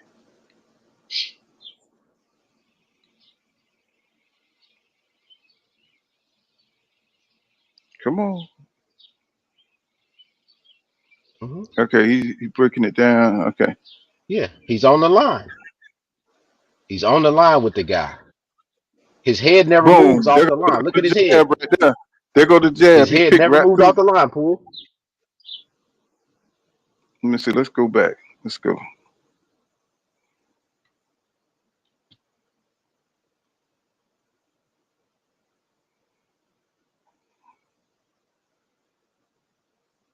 Yep. His head's still on the line. Here come the jab. And that was short, setting him up. Double jab over the top. Boom, boom. What y'all, what we not looking at is, bro, look at his legs, bro. Like sometimes you watch film, bro. Look at the fighter's feet. That tell you a lot about what's going on. EJ don't have Hmm. no bounce in his step. That's why he's slow to everything. He don't have no bounce. He not on his toes at all. He completely flat. In the old era Spence, he'll go back and forth between on his toes and flat footed, depending on what he's doing. If he walking you down, he flat footed. But if he boxing from the outside, he was on his toes back in the day. Nowadays, he flat footed the whole way through.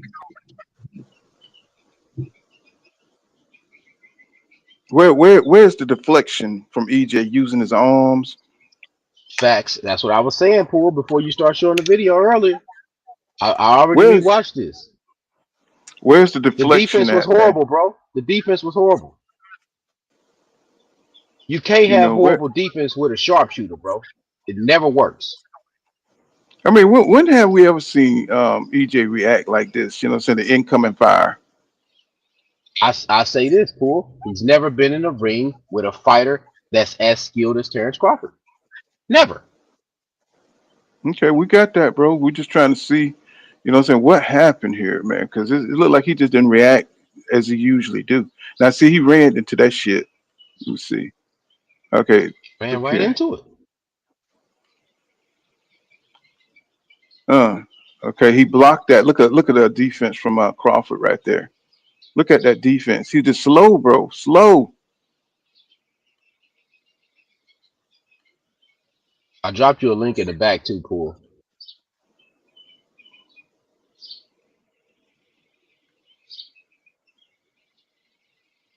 Look at that. Boom, jab with him.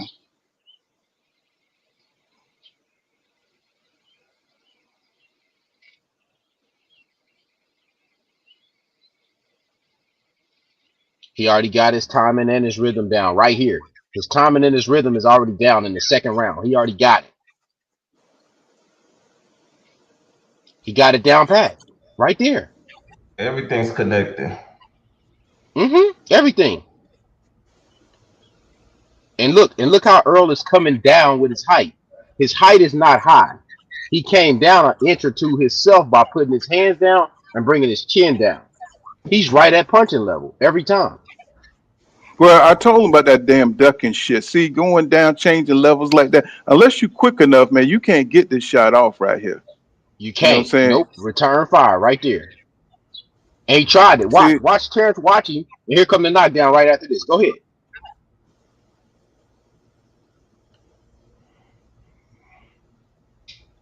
You reach, I teach. There you go, right there. off balance. Off balance. And look how wide his legs are. Y'all see how wide his legs are? And see Crawford going straight back. Crawford got that reach. You right in range, bro. Crawford legs. Look at Crawford legs right here. He can come forward. If you go back, he's gonna go back with you. Look how he caught. Look how he caught him off balance, bro. And the back of the head or whatever. You know what I'm saying? And then he caught him forward. Look at that shit. Because his With two legs, shots. he's caught on his front foot. Four. He's caught. Didn't move his head off the line either.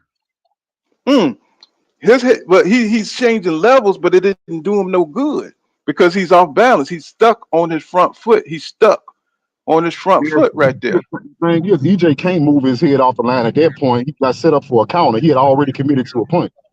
That's what That's I'm a counter saying. point. It ain't no See, moving see, his head off the line after see, that.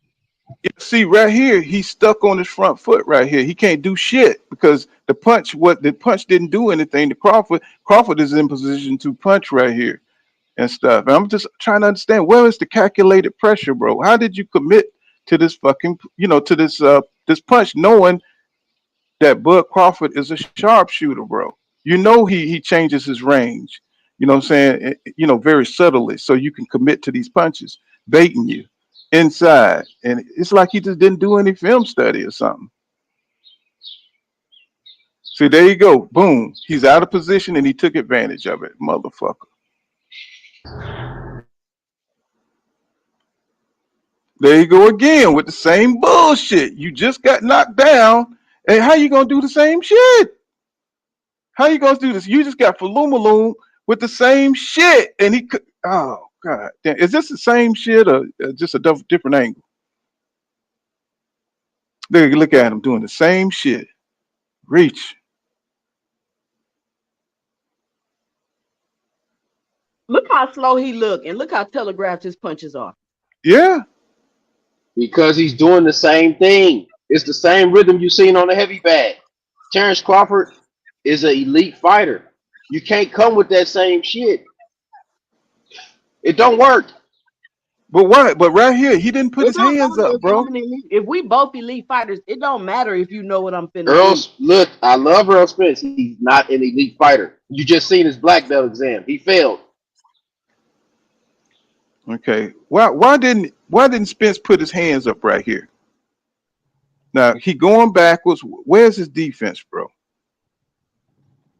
Right here. Put your hands up, bro. Why didn't you put your high guard up? What's up with that?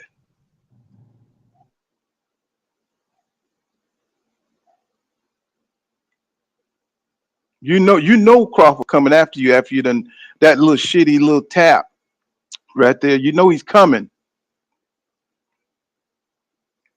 for the return fire. Now check this out. Let's see.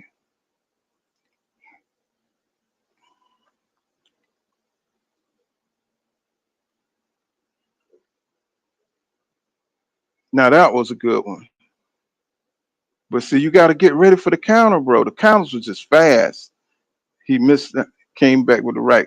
Crawford combination punching is just incredible. Mm. You But got to get what make ready it for so you. dangerous? What make him so dangerous, bro, is that he don't just throw combinations like some fighters they just throw combinations as they offense. Terrence Crawford throw combinations as his counter. That's what make it so Yeah, dangerous, bro. He's not just countering you with one punch. right. He's coming back with the left and the right, and boy, that pinpoint jab was just killing EJ. See, now this is some pro shit where he held them in place. Oh, and come back with underneath with the uppercut.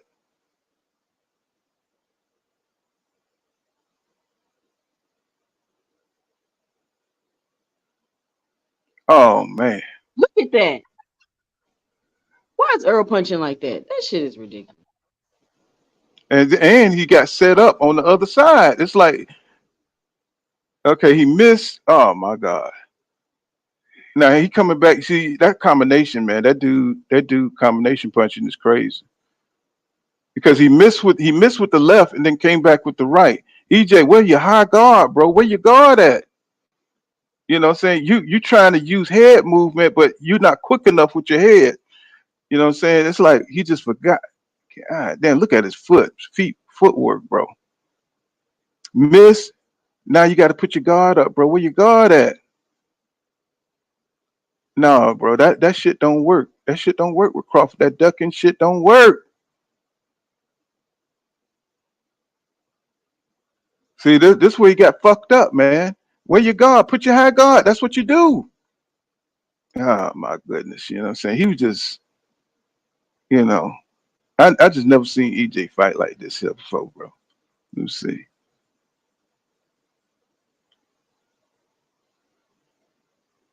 This is my first time looking at this fight again, y'all, by the way. So it's still And you get to still see raw. all the holes. You get to see all the holes. And see, and Crawford was aware of everything. They That's go, why I they go told you, your high fool, when guard. I first came up. Bomac and them been Now see, this is strategizing for now this shit for this 5 is this, years. this is the first time I've seen EJ use his high guard, with Crawford coming in. Use his guard. Now, this is what I was expecting to see the whole fight. There you go. With the high guard right there. That's what I was talking about. You know what I'm saying? The shelling up thing. You know what I'm saying? But he still got hit. He still was able to place the hit, and now he coming up underneath.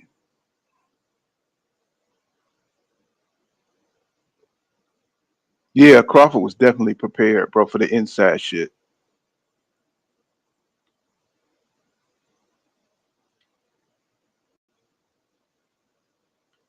Oh, hold on. Oh, soon as he put his guard down, Crawford was waiting for that shit. Why not come? Why not hold the phone and come with your southpaw with your left?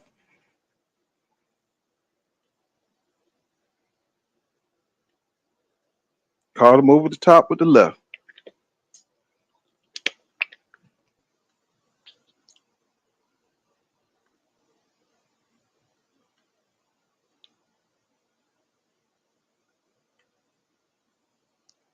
Just too slow, bro. Too slow. I mean, he missing by a country mile here, y'all. Look at this.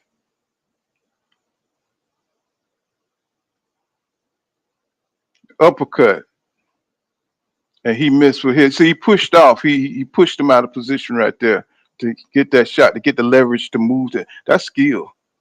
That's skill, y'all.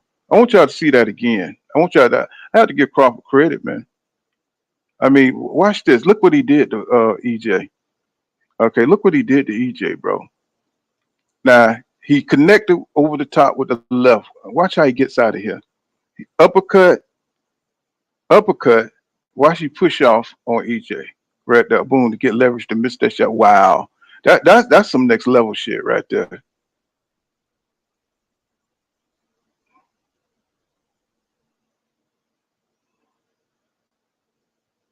And what? And what? Okay, my God, he see this shot coming. Why are you going straight back, bro? Why are you going straight back? Put your guard up. What's going on? Why is your guard down like that? You want to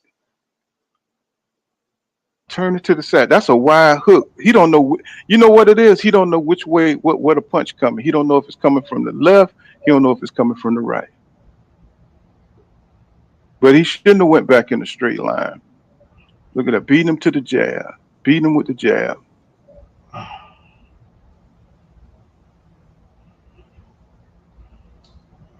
It was all He. bad for him. Mm-hmm.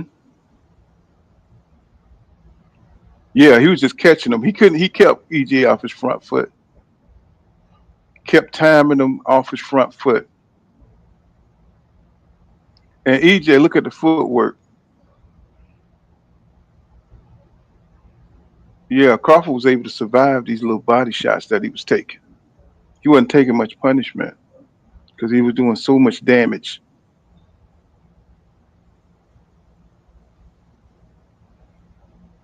Too overextended. Too overextended here. Look how wide his legs are. Crawford's just sharp, bro. He was just sharper. I know this depressing, bro, but shit, we got to go through it.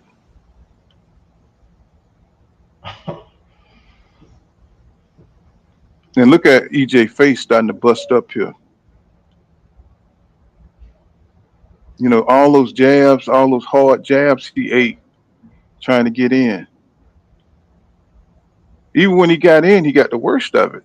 That's supposed to be his wheelhouse.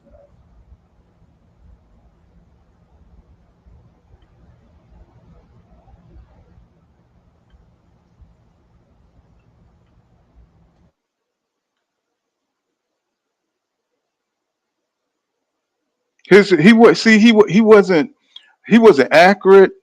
You know what I'm saying? None of his shit was accurate. You know what I'm saying? He didn't have no power on his shit. You know what I'm saying? Crawford defense is just flawless here, bro. He's covering up. EJ can't penetrate it, and his accuracy is just not there.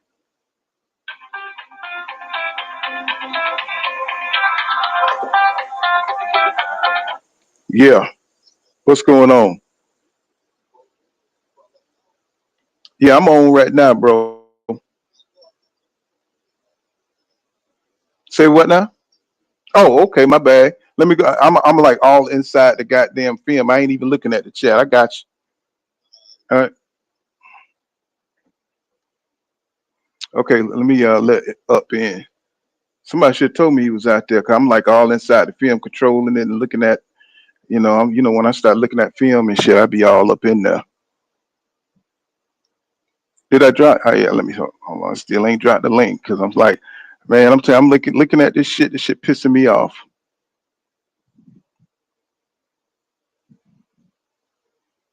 Yeah, I just dropped the link. Damn.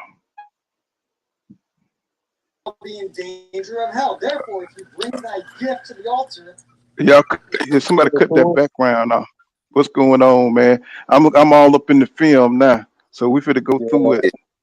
I've been watching. Hey, before we do that, let me give a statement, if that's cool with you, Okay. Paul. Okay. Oh, you know, there's no problem with me, my brother. Let's go ahead. You All know right. how we do. So, I'm a boxing analyst, bro. I like to analyze boxing and everything. You feel what I'm saying? So I went through this fight over and over and over. And I sat there and I'm wondering what the hell went wrong, right? I sit there and see, first off, if anybody that listen to, shout out to everybody that rocks with Pool Counter and Upper Echelon Sports Bar. Salute, Jeff R. I've always sat there and said, with Terrence Crawford's athletic abilities, he could have been an all-time great. But I always said iron sharpens iron. And he's never had the competition to help him break through in prestige. Remember that? I said he Mm-hmm. had the skills to be great, but he didn't have the competition that pushes him through to make him dig deep and find another level. Mm-hmm. That being said, I'm gonna tell you what happened right here. First off, Bud's been planning for Earl for 5 years. And see, Earl, he's my guy. I'm man down till I stand down. But I have to admit greatness when I seen it. And I'm not about to be no Bud D Rod or nothing like that. It's just the fact that I watch boxing and I'm proud of what I seen that we got a chance to see. Later on down the line, people will really appreciate what really happened there. First off, Earl has an arrogance about him. Earl even said it. 50% of me is better than 100% of these guys out here, right? Mm-hmm. That first initial meeting, what people don't realize, you remember when Bud was touching Earl's stomach and squeezing his muscles and all that stuff right there, right? When he was like, dang, you kind of fat and all that. Bud was sizing him up right there. Bud sized him up right there. Yes, sir. And Bud is I sat there and sat back and think because I'm great at chess too. Bud is a brilliant mind and a brilliant tactician. Listen to what I'm saying. He sized up Earl. And see, that's why you don't never let people touch on you or play fight with people right there because they sizing you up. Bud knew exactly where he had to get in his dimensions that he needed to get. You feel what I'm saying? That's one. Secondly, Earl, this is why they have weight class. You know how they say it's weight classes for a reason, right? Mm-hmm. There, as a former boxer myself, there's weight classes for a reason. See, people talk about people are weight bullies, but you really can't be a weight bully unless you're a great fighter because you're coming in handicapped. You're coming in handicapped against a fighter that's not handicapped. Bud came up from 135. So Bud had a chance to fill out at 135, 140, and 147. Bud is a natural welterweight, as we see, like when Floyd moved up. Bud is getting the use of 100% of his muscles. Bud is filled out. Bud doesn't go up too much higher than 147, even though it's hard for him to cut about 10 pounds. Like Bud probably only had to cut like 15 pounds at the most. But because his muscles and his body has adapted to that weight and got so dense, he's right there at his natural weight. So that's what made it so hard for him to have to cut weight. And then you realize he added about 5 to maybe 7 pounds of muscle on there. Earl can't add no muscle because Earl has to do everything he can to lose the weight to make weight. And so Earl, that's why Earl looking so much smaller than Bud right there because Bud, he's filled out while Earl's only using 25%, maybe 50% of his muscle and their abilities. So you got a great fighter like Bud who has 100% of his abilities, and then you got a fighter like Earl that's basically been gut shot. So he's leaking while he's fighting. You feel what I'm saying? But his skills and his determination was able to overcome it against lesser opponents. Bud, like I said, he could have been all time great, but he didn't have the resume to make him build. Well, that man, he just sometimes I guess the people that put in front of him, he learned from them. He took bits and pieces from them and made himself great. But the key to what Bud did, Bud has never had a jab. Bud always had a pawing jab or a blinding jab, like something he just paws out there and sticks it out there to blind you, to confuse you, or to get your range. What Bud and his training camp did this camp right here, they turned his pawing jab into a pistol shot. And like anybody will tell you, my dominant hand will be stronger than your weak hand 10 times out of 10. I don't care who you is. A person's dominant hand is a dominant hand for a reason. A lot of people's weak hand is not the same as a other person's dominant hand. So you got Earl's weak hand as his jab hand, while Bud's dominant hand is his jab hand. A person's dominant hand will come out a lot quicker and a lot harder than a person's non-dominant hand. And Earl found that out. Bud was a quicker fighter, but you remember I said he might be just a little bit quicker. He timed Earl's jab and was popping him with a jab, and that jab hurt him because they turned that jab into a straight right. I don't care who you is, you taking straight rights back to back, it accumulates pressure. And Earl, when he got hit on the second round, Bud rocked that man's equilibrium. He rocked that man's equilibrium, but it was a flash knockdown, and it was okay. The second time when he hit Earl on the top of the head, Earl didn't see that shit coming, and it spooked Earl. Like Earl didn't know because he was getting hit and it hurt, and Earl wasn't used to that. Bud was filled out at 147, and he was throwing with power, and Earl couldn't see it coming. The man was more quicker and athletic than Earl. But one thing I've always told y'all, with the 30, remember I said the palms, the 48 palms of Spence, right? I've always told y'all Spence is a rhythm fighter. And I said it's all in motion. Remember I said he comes with the jab, then he starts working the body. And that's how he gets into his motion. That's how he puts his combinations together. That's how he gets started. What Earl does, he lives and die by the jab. The jab is the live by, die by of boxing. It's the key to all things. Bud took away Earl's jab, so Earl didn't have the catalyst to get his stuff started. And then when you got somebody that's filled out, and then you got somebody that's kind of drained, them little shots that he was throwing on Bud, it wasn't nothing because, if you look at the size of their arms, Earl arms was purely throwing against Bud. Bud even gave a man a chance and told him, get yourself together, man. Like, Bud showed me greatness because he could have jumped on early and killed them early. But he was giving Earl a chance to shake it off. Like, shake it off, nigga, come on. Because he was rather enjoying that moment. But see, that's why I talk about being at 147 too long. You handicap yourself, and Earl with this arrogance and then choosing not to take a tune-up fight. Like, yeah, you might have came off a layoff against lesser opponents. But, you fight against a world-class opponent. If me and Pool Counter have the same skills, if me and you got the same skills, the same power, right? And you can use 100% of your power and muscles, and I can only use 50% of mine. 9 times out of 10, you're going to beat my ass. Because we got the same, but you get to use your shit. You feel what I'm saying? Like that's one thing people ain't realizing. And then Bud elevated to the next level, while Earl, after he got that first shot, his mind couldn't get back right. If you notice, when people have a concussion in football and other sports, they be on a concussion protocol. It'd be like a week or two before they can get back in the game. Whereas boxers, they have to go right back out there. They can't sit it out.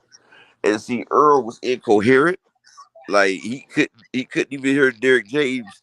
And he kept leaning his head into Bud's power. And Bud would take a step back and pop him. And see, Earl is a dog. Don't get me wrong, he got nothing but heart. But what he was doing was not working.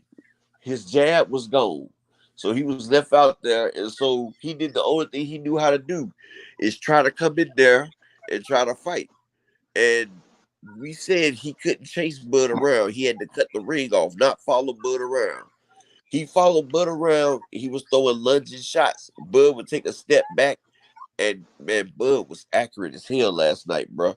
That night, his damn shots was so fucking accurate. I mean, I watched the fight 11 times so far, and like the man, like my man said, he had the glue.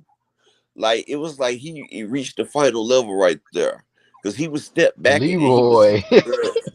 He was hitting Earl, and that shit was hurting. And Earl got spooked. He was busting the man up with a jab. Now I'm not gonna throw out accusations out there, even though because about I know people talking about Bud drug it out for a year and everything. I'm not gonna throw no accusations out there. Like this was a once in a lifetime thing. We get to see a generational fighter at his best. Like this was like Ali and Frazier, but like I would like to see them running back at 154 where Earl gets more use of his muscles, and when they come with a better game plan because they got to figure out how to stop that piston jab that's in the with that straight right that's in the jab spot, and like because they didn't prepare for that. And Bud them they prepared that jab all camp. They prepared it all camp.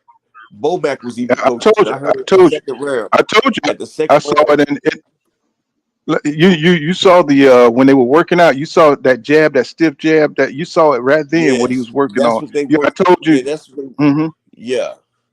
And Bomac Hmm. said Hey, at first, they were batting all Earl's jabs down. And then Bomac told him he was like, step and counter over top of it. And he in the countered over second round, top he of told it. him that, Yeah. And he countered over top of Earl and popped him. And see, Earl was and lost that's without that and that's jab. coaching. That's what I That's told y'all. better Oh, I'm coaching. about to land it, bro. I'm about to land it. But I told y'all Earl's lost without that jab. I told y'all in his damn the body blows, like the destructive erupting. I told y'all about he has to have his rhythm. Earl is a machine that has rhythm. And once you disrupt that rhythm, nobody has been able to disrupt that rhythm. Terrence Crawford, he stopped it. And like I said, I told y'all Earl Spence is the juggernaut. And I told y'all the best way to stop the juggernaut is before the juggernaut gets started. Once the juggernaut gets started, you can't stop him. He's unstoppable. But when they catch him when he's standing still, it's over. And Bud caught him when he was standing still. I just know the second fight is gonna be much better because Earl's gonna be the better weight, and plus he knows now. This man that got his ass whooped, and the whole everybody's is counting him out and everything, and now he knows what he needs to do. He knows what he needs to Hmm. do. But hey, it's a lot of things going on out there. I'm not trying to be one of the people that make excuses. It didn't seem right in a lot of ways, but hey, when you step in that ring, even if you don't seem right, once you get in that ring, it's no excuse. Gary Russell went in there, shoulder broke. It was no excuse. You got in that ring. You know if you're not feeling right before you get in that ring. If you get in that ring, all excuses go out the window. I'm just being real. But that's me. That's upper echelon. I took my crow yesterday and the day before. I mean, it is what it is. I mean, I took it yesterday and last night, but it is what it is. One thing I gotta say, just don't throw Earl away.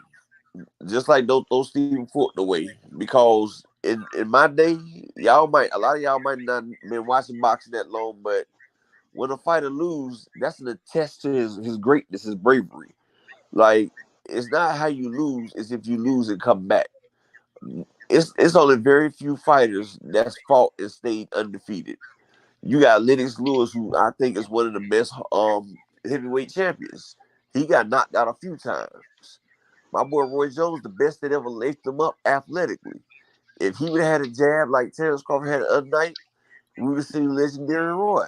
But a lot of fighters is so athletic, they disregard that the they don't do it fundamentals. right.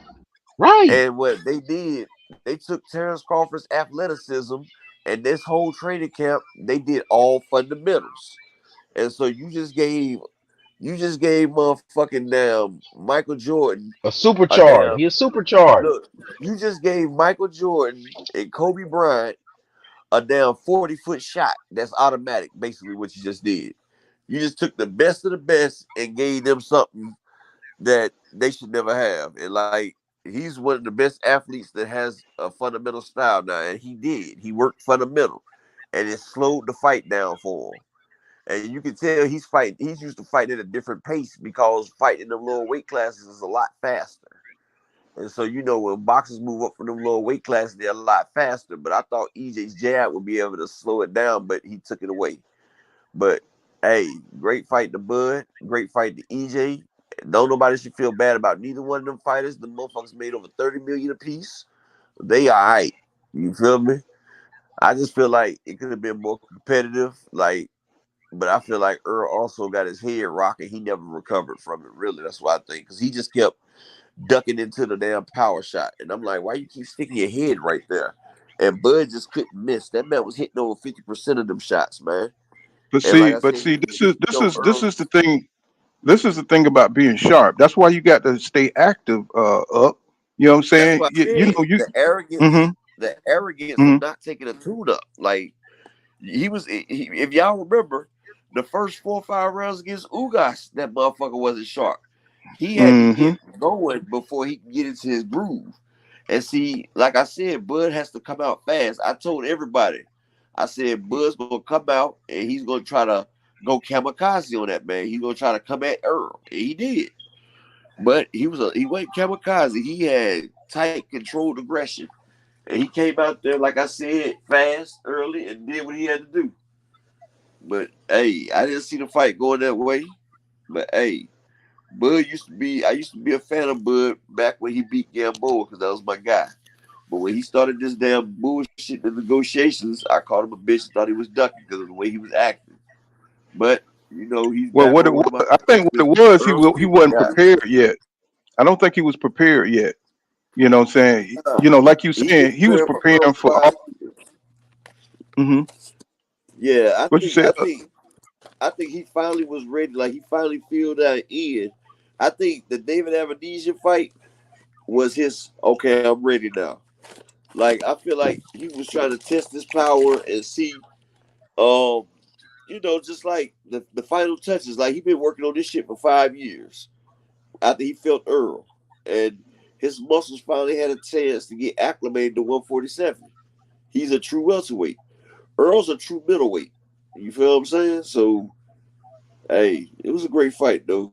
Well, Hey, I kind of reference it to what Devin Haney went through. You know what I'm saying? When he fought Lomachenko, his energy level, you know what I'm saying, everything. He couldn't perform because he stayed at that weight a little too long, that's and he why couldn't. Devin would never fight Shakur or Tank at 135 because He gonna he's get gonna knocked look like out. Earl. He gonna get knocked out. This is what that looked like, y'all. This is what that looked like when you've been at the It's weight weight too classes long, for a reason, Paul. Tell him. and when you inactive. But Devin, he was a little bit more active, but when it's time when you look at Virgil Ortiz, he's gonna get fucked up because he can't make that weight that long. But when your body tells you that it's time to move up, you need to move up. Stop trying to use your will. Stop trying to force shit. You know what I'm saying? Because boxing, you can't play with it. You got to know what's going on. That's why if he would have fought, let's say Errol Spence Jr. would have fought Keith Thurman. You know what I'm saying? And Keith Thurman would have had success because he would have known that in that fight, he would have known that shit, I can't fight at this weight. I can't fight Bud Crawford at this weight class. You know what I'm saying? Depending on how he looked. And Keith Thurman, the way he moves, he would have found that out in that fight. He should have fought Keith Thurman. He should have kept fighting instead of waiting on the sidelines because you can't come off cold fighting the best counterpuncher and the best mover and the best tactician in the game. So Bud was at the height of his tools. And EJ, he thought he could just rest in his own internal gifts and his own internal will and determination to beat this guy. No, you got to do study. You got to be at your best. You know what I'm saying? You can't, you just can't come in there thinking that you're just gonna dog it out with this guy. This guy's too smart for that. And I think Bud just I think his team, I think his team was just, what I'm saying, they just went strategically on Errol Spence Jr. Errol Spence Jr. weakness is planning and being strategic in the fight. They won outside the ring as well as inside the ring, and Yeah, it's I was and it gonna say showed. full. I was gonna say full. Yeah, Bud did his thing, but as the young lady was saying earlier, man, that Errol Spence that showed up that night, any welterweight would probably beat that Errol. So Go ahead. nah, Let's get some of these trolls up out of here. You know what I'm saying? It's like fuck y'all trolls. We're going over what we going over. I don't give a fuck what y'all talking about. yeah. You know what I'm saying? Fuck y'all trolls, okay? So if you're gonna come to my stream, we're gonna talk about what the fuck we talking about. I don't give a fuck what Bud Crawford said that we were gonna say. No, no, Okay? no, no. But Bud did his thing. No, no, I'm talking to the people in the trolls in the comments coming with that bullshit. You know what I'm saying? We going over what on Pull Counter Boxing, we gonna talk about what we want to talk about. Give a fuck what everybody else talking about. That's what Bud said y'all gonna say. We don't care about that. We real boxing fans. We're gonna check it out. Every aspect of it, if you like it or Earl not. should fight Okay? again at 147. Earl, like I said, like we always say, it's weight classes for a reason. Earl should not fight again at 147. Like Stadiums would beat Earl at 147 right now. This man's 33 years old. Most fighters done moved up 2 divisions by now. Earl's been in welterweight for 10 years, y'all. Do you understand? 10 years. This man has been past his time down there. He has to get the fuck up out of 147. And if Bud don't want to fight him at 154, then Earl fight somebody else. I don't care what y'all say. Earl's not going to be able to do shit with Bud at 147. Earl's body will not make it like that and still be fightable. He's not young like he was before. And he needs to get with Blu-ray. He needs to get with Blu-ray because that man got hit in the shoulder and was stumbling. Like, Earl was weak right there. Usually Earl does not let you clinch him. He does not let you clinch. When Bud clinched Earl accepted it. He accepted the clinch. That's when I knew. I said, Yeah, "Man, Bud he smoked the was shit he out of was that thing." I mean the skill that Crawford displayed in this fight was on another level, bro. It was on another Yeah, level. He was clearly. Crawford was on a different level that night, but I still think Earl could have been a lot better. Oh I yeah, don't know what's the reason oh behind it. most definitely. I I don't mean, know what the reason is I just behind it. showed you where he pushed off. He just pushed off EJ and cleared a fucking right hook. You know, used the leverage of EJ. I mean, bro, that's like some kind of matrix shit right there. That's some kind of That's what I matrix said. shit. I said he had the glow, pool. The last dragon, he had the glow. That's some kind of matrix shit. Paul, I'm looking at. Go ahead. Hmm. Paul, honestly, you looking at Earl coming in that fight? Did he look the same as any other fight, even after the car crash when he wasn't 100%? Did he look anything like anything you done seen him come to the ring? Did he look like that? No, No, he isn't. I don't. Okay, so But what? do you think he overtrained or do you think he drank? I see what I'm trying to think. That's what we What the doing man? this stream. That's why Yeah, we doing this stream. I'm trying to get everybody opinion and boxing minds together to see. A lot of people ain't gonna like that. They just want to say Bud whipped his ass, but we're trying to break it down and see what it might be. why So Bud whipped his ass? It I wasn't. even said It, he overtrained. it wasn't that Bud's skills was just master skills over EJ. It was just something was off about EJ. I think EJ beat himself in this fight if he He was weight did. training. But at the same time, we looking at this fight.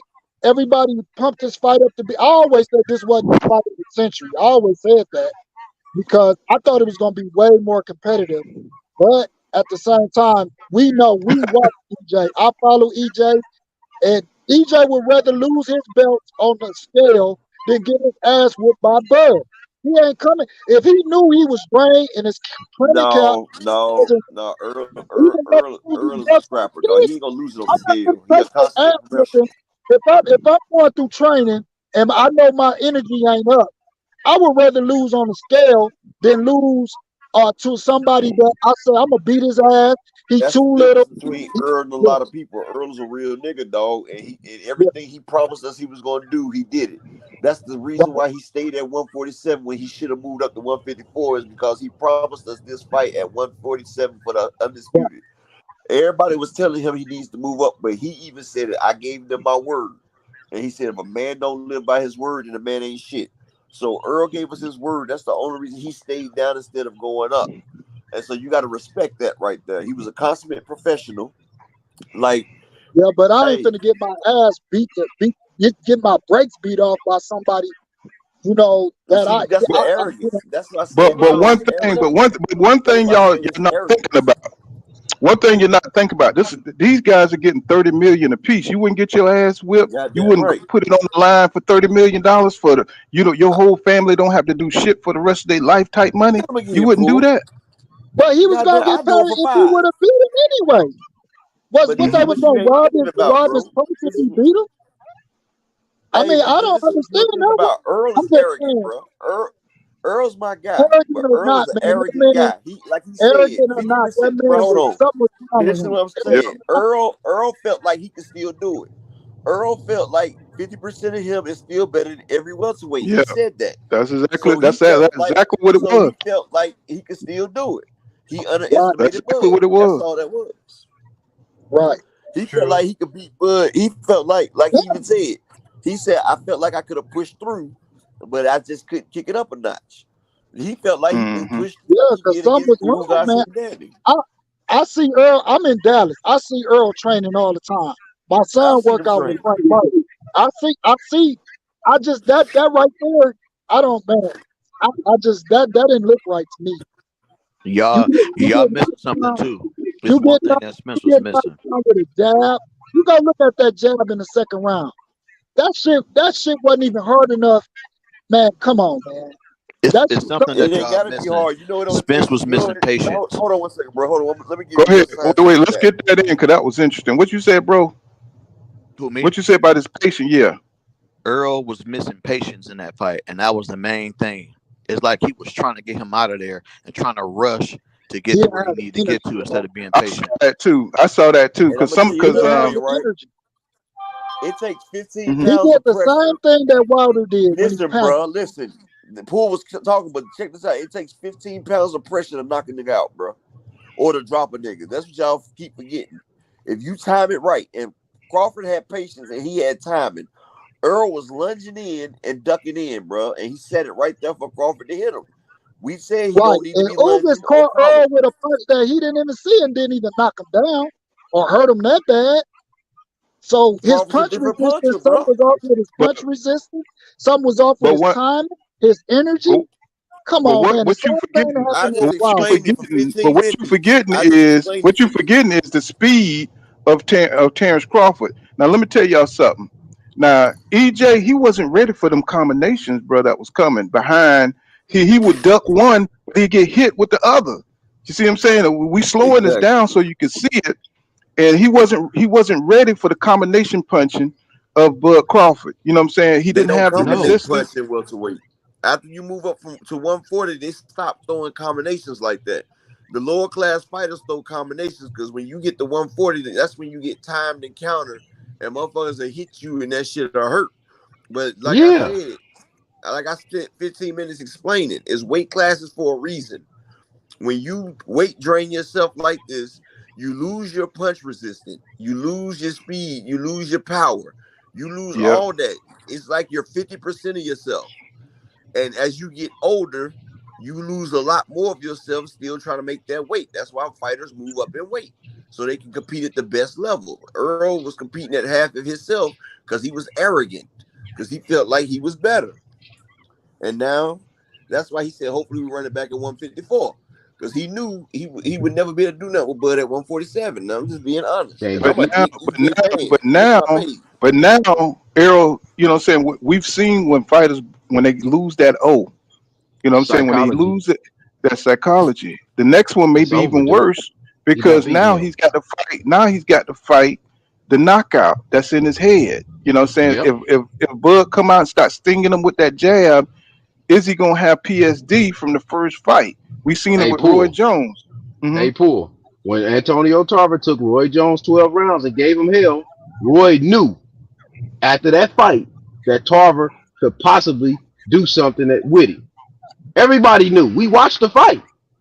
Well, And he what ain't got to Hmm. Tarver hold do no come in the fight though, second bro. fight?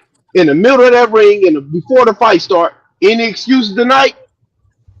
That's supreme confidence. You got to fight with supreme confidence. That man came in with a net. That man said he was fishing. I'm the fan. I'm a fan of Errol Spence. I went to watch the man's fights. I don't live no further. I live further away from Errol Spence than I do from Terrence Crawford, and I never been to a Terrence Crawford fight. Look, man, I'm he's gonna tell not you like beating that this guy. though. Roy That's just Jones, what it Roy is. Jones ruined himself when Okay, he cut now all we that muscle weight. now Roy messed his now own body up. now we're Roy gonna look messed his into the body up film. moving up and Go ahead. oh, I was Now gonna we say go. Roy messed his body up moving up and down in the divisions. And he realized like that first fight, Roy was fighting on all heart. And Errol was fighting on all heart because the man took away his jab and he was hitting Errol with shit that Errol hasn't been hit with. And see, you got to realize Bud ain't got that one punch power, but he was hitting Earl in the same spot a few times. Earl wasn't catching that shit. Earl got a hell of a chin. He got a hell of a heart. But, you know, Jamel lost one and he came back better. Derek James going to get him back in the right position. And people say Earl might not bounce back. Y'all got to realize this man came from an eye surgery. He came from a car accident. So his resilience is great. He realized where he messed up at. He even said it. He said, I should have fought at 154. You know, just because you beat me at half my strength, now I want to see you fight me at when I'm full strength, when I got punch resistance and all that. That's how he feeling. He want his lick back. Okay, y'all. Let's get into some more of the film. This is watching this, man. This is the first time I'm watching some of the action since the night because I was like fucked up, bro. I'm just like Hey, shit. Pool, don't if you playing some of that video, don't do it, bro. I tried that shit the other day and tried to even tried to use fair use and everything because it was pay per view. They gave me a strike for that shit yesterday. Oh, okay. Let's come up out of there. I'm just letting you know. I got a Yeah. damn fucking. That's my second fucking strike, bro. They said if I get one more strike, you know I got strikes for talking Damn. about other. I got 2 strikes already. They said if I get one more strike before October, then they're gonna suspend my channel. Damn. But I mean, man, it is what it is. You know what I'm saying? Let's see if EJ, if he can learn, what I'm saying, that you don't fight nobody, you know what I'm saying, when you can't fight, your best. Be at your best, you know what I'm saying? Use, what I'm saying, Errol Spence Jr., a part of his game was stamina and his durability. And once you take that away, what I'm saying, with a guy who's highly skilled, somebody who, what I'm saying, has powered up, somebody who's prepared for you, what I'm saying, it's like you killing And he yourself. with Smack and Victor Conti. You Well, can't play. I'm You thinking I'm can't play thinking with them. more You can't I'm, play I'm with them. thinking more like preparation, you know what I'm saying? It's like you can't just beat a guy on heart and will, you know what I'm saying? You got to like study, you got to you got to be the best, you got to bring the best version of yourself, not a decreased version Blu-ray of put up a yourself is what video, I'm trying to say. Pool. Blu-ray I, put up a video. I You think feel me? Earl is arrogant to the fact that when he made that statement about the sanctioning belt, he really, you can look at him when he said he knew he was saying something that was probably going to get him some heat turned his way when he said it. And he should have been more prepared for what was going to come. Well, you know, Do not Earl was play bigger dirty. than boxing, man, in his head. He felt like he was bigger than boxing, bro. Like, I ain't even gonna lie. Earl done said some Right. real I cocky get ass that. shit, I bro. give you that. I'm gonna tell Yeah, you like this. I give Earl you that. done. I'm, I I'm give the you that. biggest Earl fan that you know, bro. If you look at my page, you'll see I got Earl Spence videos out Yeah, I for know. days. I know. But I'm I gonna tell know. you like this, right? Earl just got humbled right there, and I'm gonna tell you like this. You can't feel like you bet. And Earl is a cocky, arrogant person right there. He felt like he was better than everybody else. Even had like that's a hell of a statement to say. 50% of me is better than 100% of all these other welterweights. I don't Like think that's they're hearing you. I disrespectful. don't think they feel you on that. They just want to say, You say, uh, listen to what I yeah. said. This me saying That's bro. 50% of me is better than everybody in this division. That's like y'all are some bitches, and I can do a fat camp. I don't even have to work out, and I can beat y'all. While y'all struggling to giving y'all all, I can beat. And he showed it with Sean Porter. He gave a bullshit training camp while Sean Porter had 6 months and 5 different coaches, and Earl still beat him. But like Blu-ray said Earl wasn't strong. Earl didn't work on his strength and conditioning. But like a lot of people said that Earl needs to go back to his strength and conditioning, like Blu-ray said. I make machines. I don't use a machine, I make machines. And if he go back and get that Blu-ray strength, because Blu-ray, I don't care what y'all say. Even against the Ugas fight, that dude didn't have the type of strength that Blu-ray had him with. Blu-ray had that man strong. Like he was motherfucking Johnny Appleseed, John Henry strong. If he go back to Blu-ray for this fight, if he don't go back to Blu-ray, it ain't no use to him getting in this fight. Blu-ray will have Earl in the best shape possible and have that man strong. That way that motherfucker looked against Lamont Peterson and Kell Brook, that was strong. The way he looked against Eudatus Ugas, he was strong, but he still wasn't the same because him and Eudatus Ugas was tussling a little bit. You feel me? When Earl was by Blu-ray, wasn't nobody tussling with him. Not even big ass Kell Brook. And Kell Brook was bigger than Ugas. With Kell Brook his was bigger than age, Ugas. you still think he can handle Blu-ray? Hell yes. Blu-ray is in his 40s, dog. And with injuries too? Yeah, Blu-ray don't look his age at all. I'm in Dallas, so I don't see him all Blu-ray working for his body, bro. Blu-ray will work Earl with his body. Blu-ray is a certified trainer. He will get Earl's body for where his body can handle and get him right. You know what I'm saying? Listen, Blu-ray is over 40-some years old. And he's still doing it. So if he can still do it, Earl can still do it, bro. It's just, I mean, Earl did Blu-ray before the Pacquiao fight. Before the Pacquiao fight, he had Blu-ray. Then for Ugas, he did. So you know, before the Sean Porter Mikey Garcia, he was using Ugas. I mean, he used it, and then Sean Porter Mikey Garcia, You going in and out. You going in and out. Okay. Or is that just me? I said for Sean Porter, Mikey Garcia, and Danny Garcia, he stopped using Blu-ray after they had 11 straight knockout streak. Then he came back to him for the Pacquiao, but that fight got canceled. Then he used somebody else. Like he should have stuck with what he knows. Stick with the good thing. But I guess I don't know. I guess people did. A lot of people don't like the way Blu-ray. I guess they say Blu-ray got some arrogance about him too, and a lot of the people around wasn't really feeling Blu-ray. But him and Earl cool though. But you know how niggas hate when other niggas is. I don't know, bro. I ain't even about to speculate. It's just that. But Blu-ray had that nigga ready. If he even hopes to fuck with Crawford at the 154, he needs Blu-ray. Just like Devin needs Blu-ray. And you know, Blu-ray, I saw he did a video, and he said he don't know why. Devin, you know that, right? What he said? You know when he was talking about other boxers, you know he was talking about Devin and Bill, right? Yeah. Well, they supposed to go with him after he move up or whatever. I heard that. For the fight?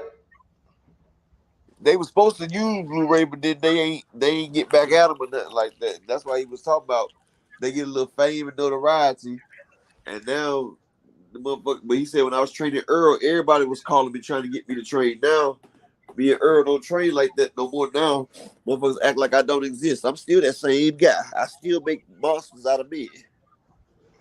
And he does. And yeah, but maybe the regiment. Maybe EJ don't like the regiment because it's so hard. He said somebody was hard on his body and stuff, but that's what you need, bro. You need that. That's what you need. Look, I asked what it is too, fool. Oh yeah. Hard on the body. You say, and you know, it's not like Blu-ray can't, you know, regiment, you know, saying his training to what EJ need at the time. Yeah. So it's not like he has to be a fucking Green Beret training all the time, you know what I'm saying? Whatever he can handle, you know what I'm saying, he just push him to the limit, you know what I'm saying, and see how the effects are. And plus he need those layers. He needs those layers of workouts, you know what I'm saying? He needs Blu-ray not for just this camp, just to stay in conditioning, you know what I'm saying, just to keep himself, you know what I'm saying, operating at a high level. If y'all look at my last video, I got pictures of Earl at the weigh-in and pictures of him at fight night. That nigga looked like he was probably 2 or 3 pounds different. He looked the same as he did at the fucking weigh-in, bro. And I got the pictures right there beside each other, like it's even my cover photo, like, bro, like, man, I'm about to send it to you so you can put it up there so you can show people. Yeah, that's a good question, Paul. What's his name, Kenrick? He's what was the rehydration rules? Because EJ he didn't feel out like he did in the Ugas fight. In the Ugas fight, he looked like a damn middleweight in that fight. You know what I'm saying? That this fight, he looked like a small welterweight in this fight, and that was just a physical difference that I noticed. Usually, he feels out a little bit. You know what I'm saying? And I just think that was the difference. Crawford was the bigger, stronger man, and looked like he was 100%. You know what I'm saying? As far as his size, as far as his abilities, and it looked like EJ was just kind of like a little lesser version of himself going into this fight. And I just don't understand that. I just don't understand why. Yeah, even with Blu-ray, the skills wasn't there either. So Well, I mean, if part of well, just like Duran, or just like Hagler, you know what I'm saying? If part of what makes you great is your durability and your stamina, and that's taken away from you. You know what I'm saying? He the skill set, you know what I'm saying, it ain't that big of a deal. Hagler, he was skilled, but his durability really helped him push him forward and his stamina. You see what I'm saying? I think Hearns was more skilled than Hagler. You know what I'm saying? But Hagler was more durable and more powerful. You know what I'm saying? So you got to have these things to offset, just skill. We could say Crawford was the more skill. Sometimes skills don't pay the bills, you know what I'm saying? If you're fighting somebody who's physically stronger. And I think Crawford offset that with his power by preparing for that. And he took that away from Errol Spence Jr. I just think strategic planning isn't the best thing that the Errol Spence Jr. camp does. They don't really plan well, and prepare well for Walked him down, bro. fights He, of this kid. he walked Earl down. He did Earl's own shit to him. Look That's at the what I picture I said. sent you, Pool. Put that picture Hmm. up, Pool, so they can see it. What is Yeah, it? he walked that man down, dog. he had the Like, better jab. What? Yeah, Spence said that he was gonna beat him spiritual, physical, and Bud did exactly what Spence said he was gonna do to him. yep. Yeah, Hmm. And Bud, he used his dominant hand. And I've always said him with that right hand. I said Southpaw killers are straight right. And I said Bud has his right hand as a jab. That's his advantage. And boy, was it an advantage. He dropped Earl with the jab. It was a Hmm. perfect time. And y'all see he hit Earl right there on that button. And Earl dropped. That's Well, why he I be was off saying balance too. He kept widening his stance and committing to the jab, and Crawford was just quick enough to take advantage when he was out of position. When you he was stuck on the stepped front back. foot, when you stuck You on the see how front Crawford foot, stepped back? Oh, go ahead. when you You stuck on see the how he front was foot, stepping? like, bro. Yeah, I just showed y'all in the video, like when he stepped forward, Crawford, all he had to do was hit him with the jab, and he'll fall over, bro. You know what I'm saying? Because his You feet should have wasn't blew under him. on him. Right. You know what I'm saying? So he just kept getting out of position, kept reaching, kept doing that commitment to the punch, to the jab, overextending himself, and Crawford had him. He was quick enough to catch him trying to recover, and he got hurt a few times doing that. Did you see that triple jab he tried to come in with, Pool? Did you see how wide his legs was when he did that triple jab trying to get to He Crawford? got outsmarted. He got outsmarted, man. You know what I'm saying? You know, it just is what it is, man. Now, I wish I could have kept you. I wish you wouldn't spook me from playing more of it, but I I don't want mean, to you get can no damn try it and just copyright cut. straight. Look, matter of fact, you can try it, but just make sure you, before you put your video up, cut that shit out. Mm. Like you know how to edit your video before you put it up. Well, I now just that didn't that was edit it. from Morning Combat. That wasn't like from the fight itself. That was from Morning Oh, what the Combat reviewer. Oh yeah, I had the Showtime pay-per-view fight up there. Yeah, that was from Morning Combat. Well, then you should be Um, good if they ain't get in trouble. Shit, you be good. Then go ahead. Shit. Did you get you that picture see, I sent you on? Did you I was looking for it. match? It's on your I phone, was Pool. looking. Oh, it's on Text my message. phone. Oh, that ain't You want gonna me to send help. it to Let me see. Instagram then? Uh-uh. Would it be Let easier me to see. send it to Instagram? Let me see. I mean, from this format, I don't like to change it because if I get fucked up, then I wouldn't know how to get it back. You know what I'm saying? That's why I just try to keep it. Let me see. But we're gonna go. We're gonna pull that back up though. What we had though. Let's see. Let's do that because Let's see. Yo, Yeah, He if Lou, got. I Morning Comeback, have to say if something. Morning Comeback got it, then you Hey, know they got permission, so it's good. Then I had the Showtime pay per view when I recorded it. I wasn't paying hey, eighty before I can five say dollars something when I before you keep pull it. that up. Go ahead, Huh? bro. Yeah, yeah. Look, I was just about to say I was busy. I heard everything y'all was saying. Bro, I ain't had no problem with nothing nobody said. But I heard the brother. I don't know who it was, bro. One of the brothers said, uh, if EJ was really drained, he would have lost his belts on the scale. And then the brother kept Yeah, saying, "Oh yeah, I wouldn't do this. I wouldn't do that." Bro, first of all due respect, bro, you're not Errol Spence, and you set yourself open for what I'm about to say, bro. We don't know you. We don't know your heart, bro. It sounds like to me you don't have a lot of it. But Errol Spence, I didn't nothing want to like call you, him bro. out about it. I didn't want to call Yeah, it he out. was not gonna lose. He was not gonna lose his belts on the scale. You watch that man get hit with everything but the kitchen sink. Errol Spence got up every time, and if the referee didn't stop it, Spence would still be fighting Crawford right now. He not you, bro. But that's why I was telling him, like, man, that man made a promise, bro. He ain't trying to damn lose that shit on no damn scale, bro. Like, that man wanted to go out on his shield. He didn't even want that shit stopped. Like, shit. You know, I for mean, some people, it's easier to that type than to shows actually go in the the ring. different level of men that's out there, though. You know, some men rather run and live for another day instead of standing up and fighting. And, you know, shit. Earl's a man's man. He was raised in the 80s. Now look at this shit. Yeah, look at this shit. You see how he reaching here, and Crawford is already step. He done already took his step back, ready to you know what I'm saying, do his punch right there. He done already did his little step back move, and look at Errol. Now this is something I thought Errol would be prepared for, because if you watch all my videos where I break down the fight, that Errol can't do this. He can't. You know, Crawford set this trap up where he gets you coming, and he plants his feet, and he's coming with the counter.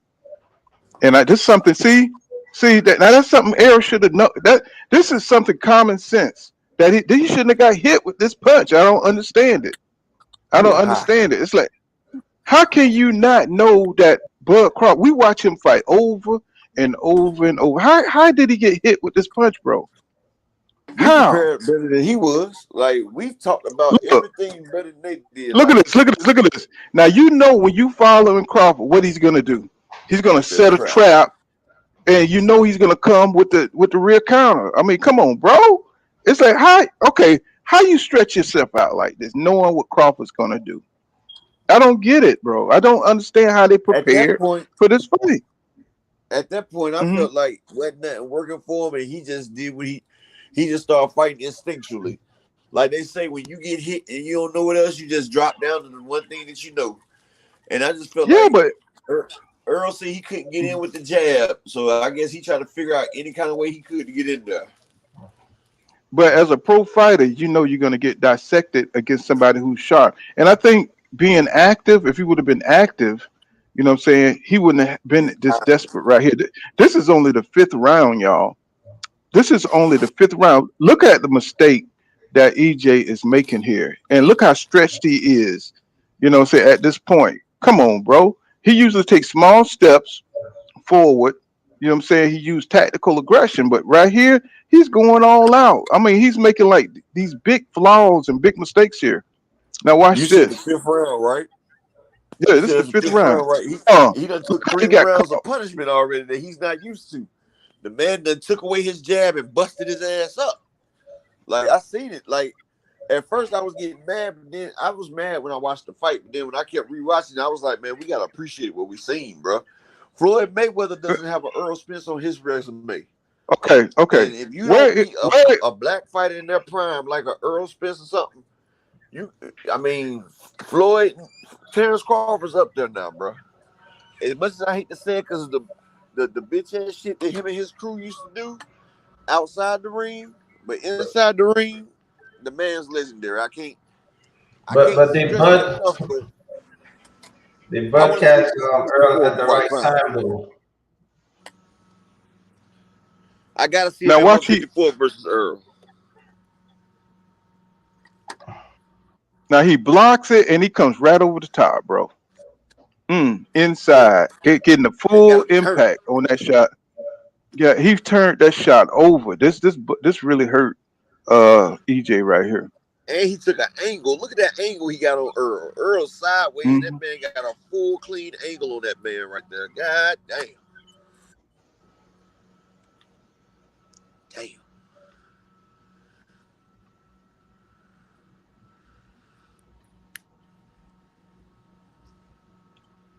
Now see how he anticipated that shot right there. That man, like he had to glow that night, man.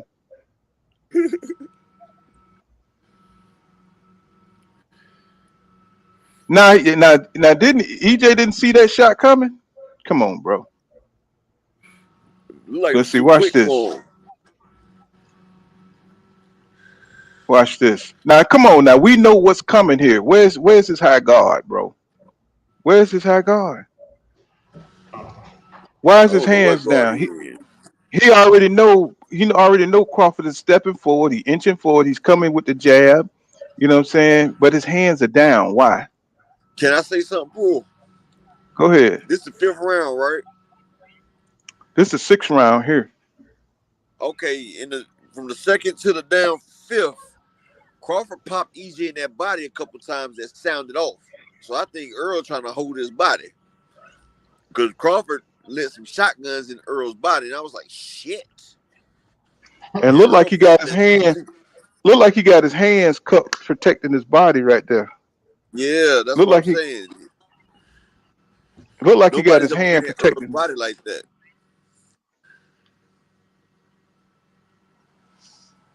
Damn. Hmm. Now see, there you go, blocking. Okay, let's go. That's what I was expecting to see.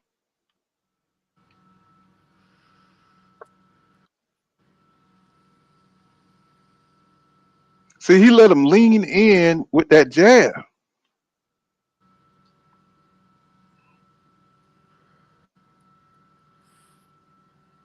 Now, how he let him cover that distance? How did he let him cover that distance? Okay, he intercepted that one. Don't commit with the jab, bro. Stay back. Do not duck. There you go, ducking. Mm. Ducked into it, too. He kept ducking into the That, shot, there too. you go. I told him he can't do that duck shit against Crawford. He's looking for that. Jesus And he got that Christ. reach. Who the fuck prepared him for this fucking fight? After the second round, he lost all his faculties, though, Pool. Like, after he got knocked down, bro, he was never the same. Like, he started doing shit that was uncustomary. First round, it was all right. They were blocking each other's jab. They was poop, poop, There go poop. that duck shit. Mm, mm, mm, mm, mm. And when people say that Errol Spence Jr. do the same thing over and over again, I didn't think he would do the same thing over and over again in this fight. He's I thought he would do methodical. something different. Yeah, I He's thought he would do methodical. something different. And Earl I didn't sit want there, to take a bleed him. move, and try to beat it in a square hole. And keep banging till it busts through. But this time, he had a motherfucker that was pot shotting his ass with some power. And that power, boy, Chance Yeah, Crawford, that the way power's he was on another throwing them level. shots, like he worked with Blu-ray. He looked like he had Blu-ray on his team, the way he was hitting Earl. See right here. This is a key to the fight. This is a key to the fight right here. You see how he's keeping him busy? He's not letting EJ stay on his front foot. EJ on his front foot. He's trying to get going. He's trying to get his shit going. But see, watch Crawford. Keeping him off balance right here. Keeping EJ off balance. Keeping him from getting on that front foot. So keeping him busy. You know what I'm saying? Jabbing. Keeping him going back.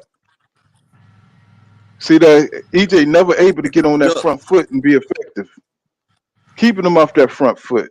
You know, cause like you said, he's a rhythm fighter. So he's keeping him off his rhythm right here.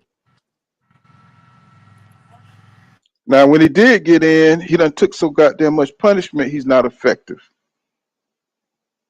Now he's trying to, it's no power on this shit. He's not getting the leverage, and Crawford is doing a great job of still getting off offense while EJ is being offensive.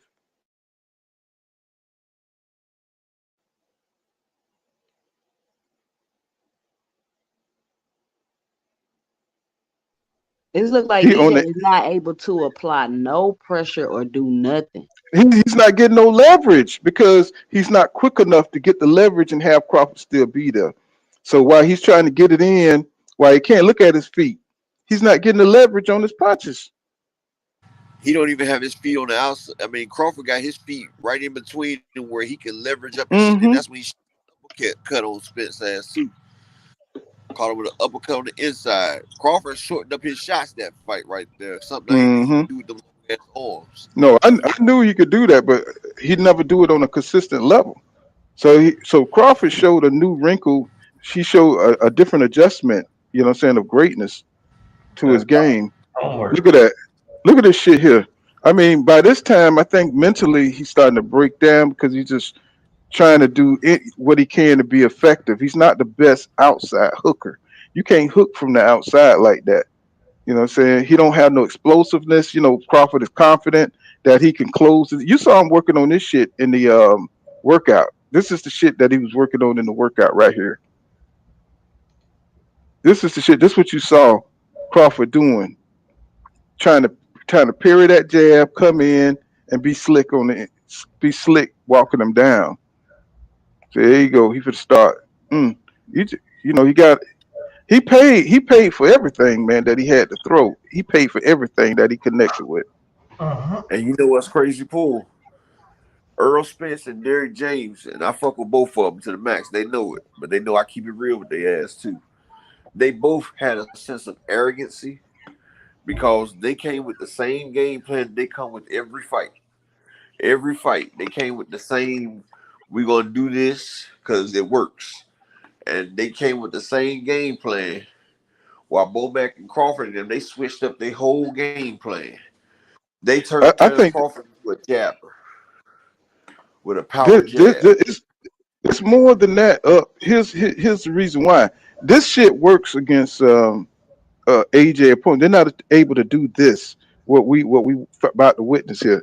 Okay, EJ usually change levels, right? He may get hit right there, but watch what happens here.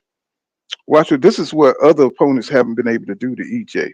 That Terrence Crawford right there, right there, right there, and follow through and take advantage of him going back like that. See that? That's the punishment he was taking. That's what taking him out the game right there. That combination punching, bro.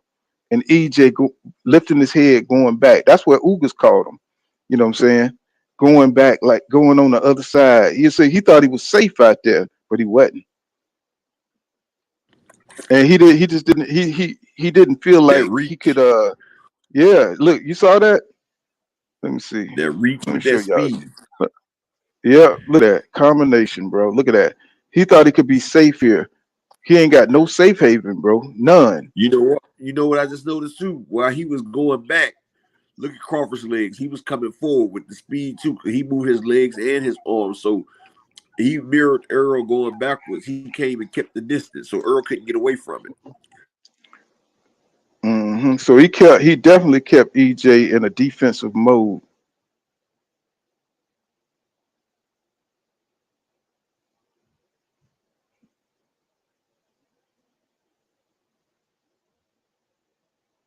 Look at that combination punching, bro.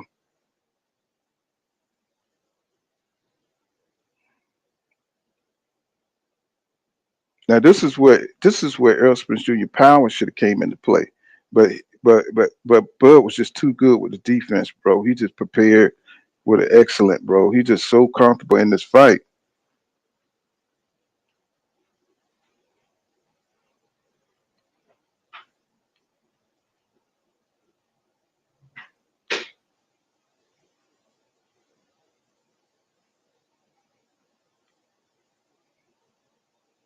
Let me see. Did I stop it? Okay. Earl said something to this before this fight that made me say, "What the fuck?" All right, look. Now, okay. This is where he ran into the uppercut. Okay, check this out. This way he ran into the uppercut up.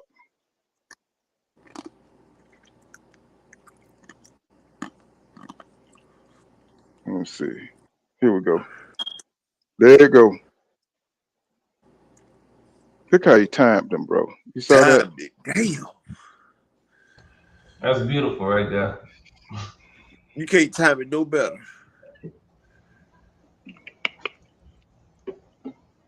And he still got his guard up as he hit them too.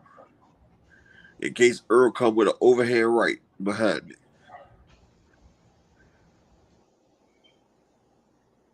But you want me to tell you what put me off a little bit? All this time, I remember Errol saying his dream was becoming the first undisputed welterweight, right? So a reporter asked him about that before the fight. He was like, man, I ain't say that. My dream was to get this money. And I'm like, what? When the hell did that become the dream? When I remember him saying that he wanted to, I got a video with him saying he wanted to be the first ever undisputed welterweight. That was his dream. But before the fight, he said, my dream was to get this money. Y'all remember that interview?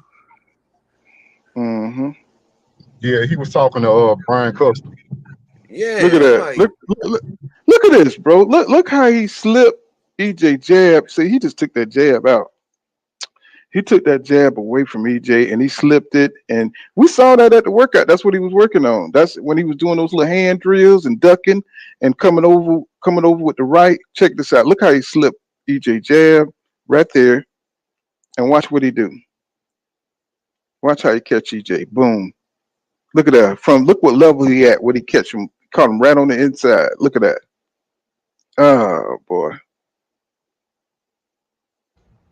And moved him too. Hurt him. He hit him with a double hook. Damn. That's when he dropped him. Wow. He waited for that. He knew he was gonna throw that. He knew he was gonna throw that. Shit.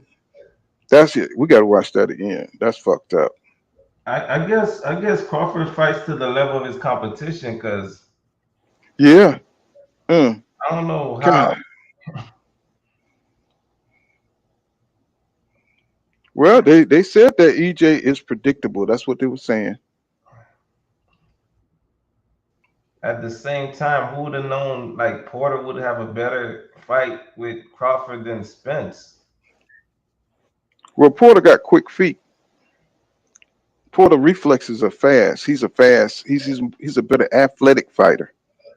You know what I'm saying? His feet are the best in the game. His feet quicker than Bud Crawford.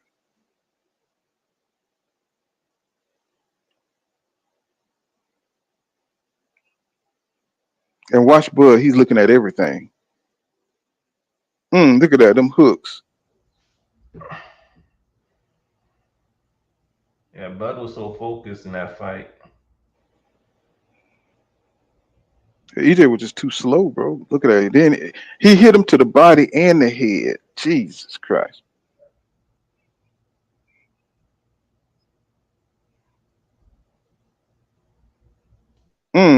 He just didn't know where the punch was gonna come from.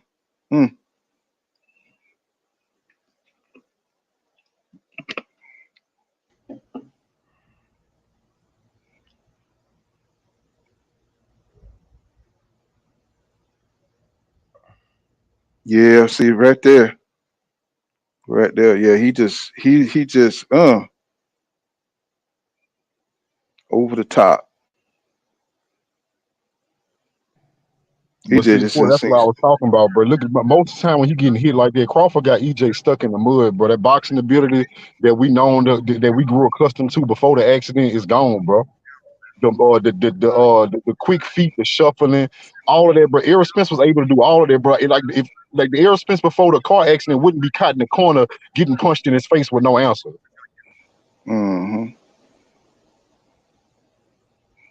Yeah, by this, I think by round 8, I think mentally EJ was out of it. He was out of answers here. Look at how he's shooting that jab, bro. Like he keeping him busy, man. He was Connected. mm, mm, mm, mm.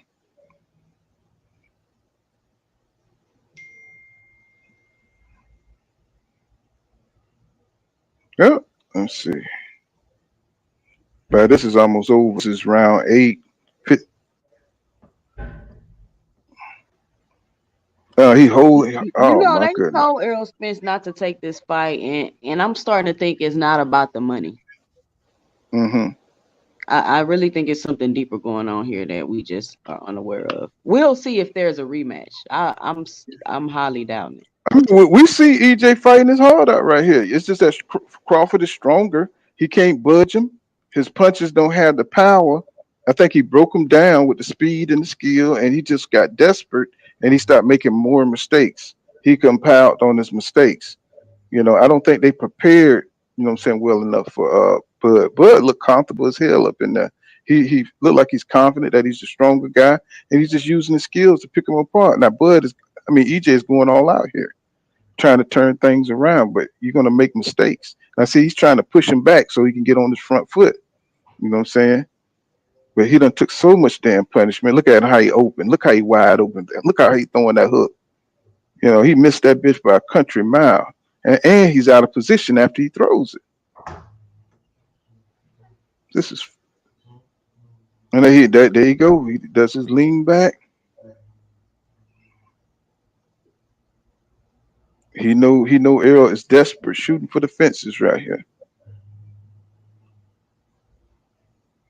Trying to get a lucky punch in. Now he just pivots right round his ass. Catch him with a fucking right hook. Countering off the god damn. Yeah, man, Crawford definitely was the man that night. God damn, he kept just getting. I mean, the combination punches is just crazy.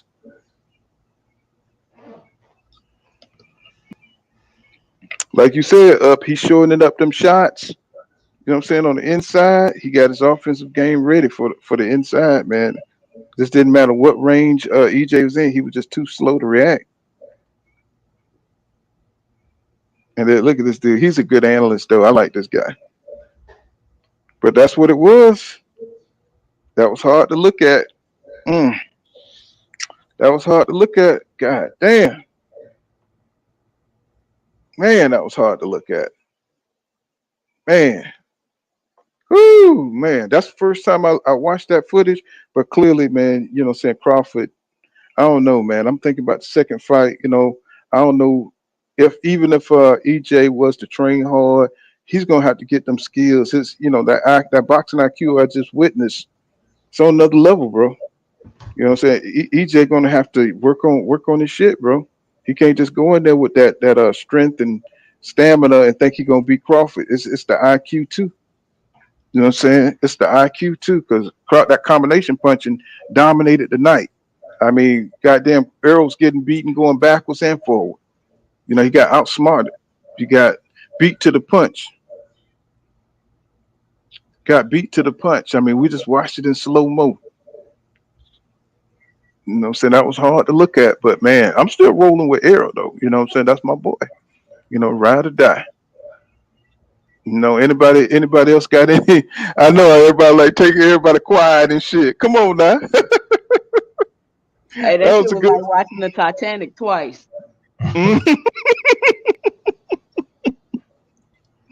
Oh, Jay, you crazy, man. I mean, that was hard to watch.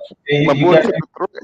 I still feel like Spence was just not. He was out of there. I feel like he was out of there, man. His mind was not connected to his body, because even if he lost the fight, just to lose in that fashion, I mean, that's crazy. Because what the hell has Crawford been doing this whole time? If you this, talented and this and that, like, and I'm interested to see what you do after this thing, because you really can't go fight no lesser competition. You got to go fight the best of in the weight class. Well, he got a rematch coming with EJ. He got they got that rematch. I don't, man. From seeing what this Errol gonna have to work on his timing. He's gonna have to work on not ducking into shots. He's got to work on all that shit.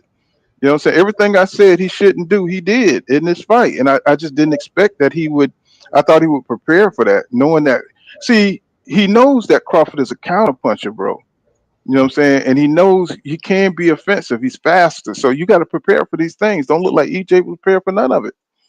It's like he just went on off his own bravado, thinking that he's just a superior fighter than Crawford. You can't do that as a pro. I'm just surprised that they didn't have no answers. and maybe Crawford was just that good. I just don't know. I just don't know. Maybe Crawford is just that good. From what we saw right there and witness, we saw skill on a whole nother level. And we saw an unprepared Errol Spence Jr. We saw Errol Spence Jr. who thought he can do what he did to other fighters, come off a layoff and lay the wood down to him. You know what I'm saying? Pause on all that and all that shit. But he thought he could do what he could do against other fighters. You can't come off a layoff and not be sharp against one of the smartest counter punches in boxing history. And he took a beating for it. You know, the hubris, you know what I'm saying, that he had now is diminished. Now his myth is broken.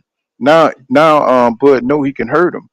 You know what I'm saying? So he's gonna really come out there and really try to put the skills down on him in the rematch. So can Spence weather the storm and gather himself, you know what I'm saying, and beat Crawford and dig deep, you know what I'm saying, and come up with something to, you know what I'm saying, to you know what I'm saying, propel himself to a victory. I don't know. I don't know, but I'll be riding with EJ because I can't be a fan of Terrence Crawford. I don't like the way he move. I don't like the way he negotiate. I don't like the way he planned all this and shit. You know what I'm saying? But EJ signed the contract, so we got to roll with it. Yeah, You know what I'm saying? He signed.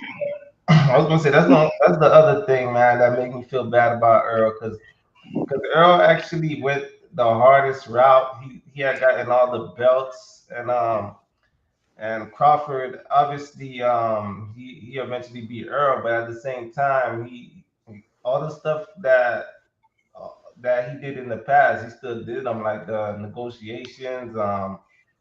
You know, like you could put an asterisk in pretty much all his opponents. You know, it's still there. You know, so I really wanted Earl to win, but Well, you know, this what happens when you go in there underestimating your opponent.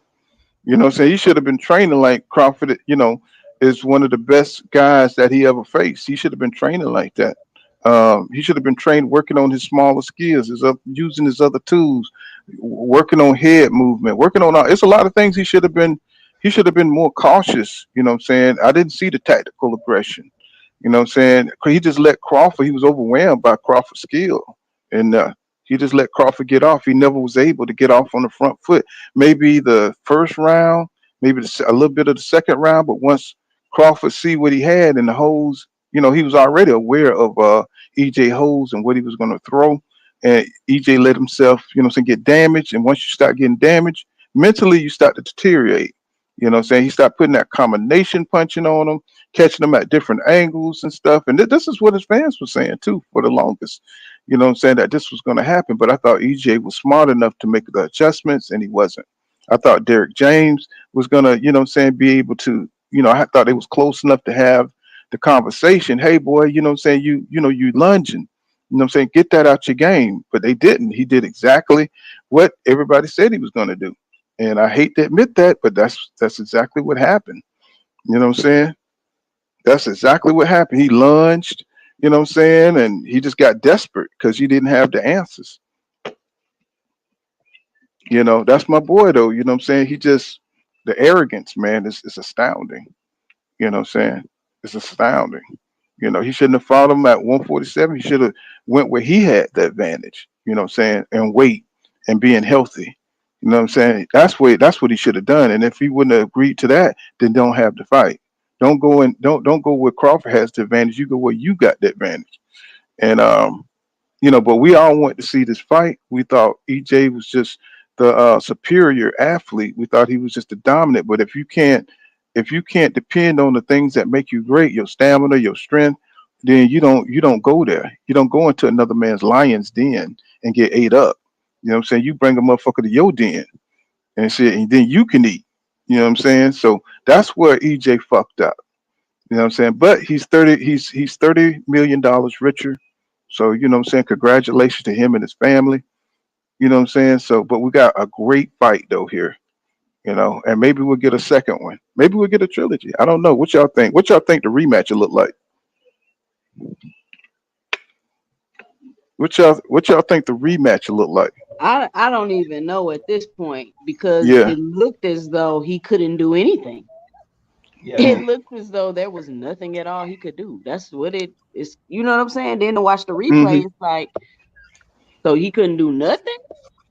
Well, I think he'll be healthier. I think like if you watch your mistakes, like if you play a game of chess and you fuck up and you know where you fucked up at, and you go back and you make the defense, you get better at your defense, you get better at your timing, and you stay active. You know what I'm saying? You stay active. You know, you got to continually play chess to keep your skills up, to know where your holes at. And so if they looking at you and they study for you and they prepare only for you, you know what I'm saying? They're gonna whip your ass if you ain't doing the same thing on the other side. I don't think EJ did the same thing on the other side. I don't think they studied what Crawford do, how he analyzed people, how he counterpunch. It's like he went in there like with a clean slate and said, "Okay, I'm gonna just make the adjustments by fighting them. I'm gonna just overwhelm him with my stamina and my strength." And he wasn't the stronger man in there. And once he didn't have that, I think Crawford took all that off the table for Errol Spence Jr. You know what I'm saying? He took everything that Errol Spence Jr. was good at, and he used that against him. And EJ had no answers after all them things were gone. So in a rematch, one of EJ's weakness is planning and being strategic. You know what I'm saying, in the fight. That's a problem. But we thought Derek James was going to make up for that, but he wasn't listening to Derek James once he got Palumaloon. You know what I'm saying? He wasn't listening. He just went in there trying to do the same thing, and that's what they said was going to happen. You know, we thought Crawford was going to be the one that when he get hit, he was going to go crazy. You know what I'm saying? He stayed calm, he stayed composed, and he just picked EJ apart. You know what I'm saying? Once he started swinging for the fences, it got worse for him. You know what I'm saying? And I'm man, this is sad, bro. This is sad. I mean, what the rest of y'all think a rematch will look like? Nobody want to talk about it. Everybody fucked up. Now I was gonna say, being that he had like zero success, like even like with say for instance Jermel Charlo, right, with his losses, those were really close matches. This one is like zero success, man. It's like uh, I don't see. And plus, like you mentioned, like the psychology of losing, like that could also, that's another thing that could play a part also. That's like against him. So I'm hoping for Well, the best. I'm hoping he gives a better fight, but I'm not sure if it's gonna be a different outcome. hmm you still there up? I just seen a Uh, video of Charlo crying. Looked like he was about to cry or crying like backstage or whatever. Like I don't know what's going on. Yeah, it's something that it's something else going on too. We don't know. We don't know. Um, I don't know. It's like and you saw Mayweather smiling. You know what I'm saying? Like a little cat that ate the damn canary. We just don't know. It's just this thing is just very ominous. It's very ominous. You know what I'm saying? What happened during this fight? It doesn't I'm sa- feel good at all, really. And not just because my favorite fighter lost, just because it just doesn't feel. well, we want it to be more competitive. You want to see EJ, what I'm saying, go out better than that. And Crawford he just might be like that, bro. He might be like that. Mm. Let me get the super chat stylist, the artist, and thank you for that 4.99. It goes to his channel. He said the doc explained that EJ may in fact have neurological damage and has been making it really well up to this point, combined with not being hydrated. I don't know. It's just a lot of questions. It's just a lot of questions that it's just frustrating as boxing fan, but that don't take away from Crawford performance, being a fast combination puncher, being able to take advantage and stand on top of EJ, um, and follow through, you know what I'm saying, on his holes and stuff, you know. We know EJ tough, you know what I'm saying? He went out on the shield, you know what I'm saying? So we got to give him credit for that too, you know. So now we know who the best is at 147, you know. So we got to be happy that we got the best fighting the best. Doc Kent said it was like watching Clubber Lang versus Rocky ass. Yeah. Let's see. Charles Thomas says, "Old, reliable, predictable, basic, flat-footed, era, easy work for Bud, next level." And what's going on, Gantz? He says, "You can't be out the ring for 15 plus months. Uh, three times. He said expect the same each time. It's bound to catch up with you. I agree. Um, let me see. Jarvis Logan says, oh, he's talking about great who's drugged, and you know what I'm saying. So Ed Rock says the only way I would want to see EJ again is if EJ is fully committed to strength and conditioner training with Blu-ray nutrition that makes sense with clean eating, discipline, fixing flaws exactly. You know what I'm saying. But we never I know. mean, we thought We that's what he was doing. that's what we yeah. Like Hmm. I'm almost kind of feeling like a little betrayed a little bit. Like, Yeah. I know what you're saying. Hmm. and I'm trying not to let myself go there, but the more I'm thinking about it, I'm like, what's up? Like, y'all knew something, you know what I'm saying? And I guess you just trying to keep your word type of thing. I don't know where I'm at. I'm in the middle with it. But Yeah. But some things you're not going to get the answer to. You know what I'm saying? Some things like why didn't Aaron Pryor accept that money to fight Sugar Ray Leonard? You know what I'm saying? Why didn't he accept? Often like $700,000, and he thought he was worth more, and he never fought Sugar Ray Leonard, and then he regretted it later because he went poor and got on drugs and everything. So while he was at the height, so people make mistakes. You know what I'm saying? Like these guys are not perfect. These guys come from humble backgrounds. They're not high powered lawyers or high powered people. You know what I'm saying? They human.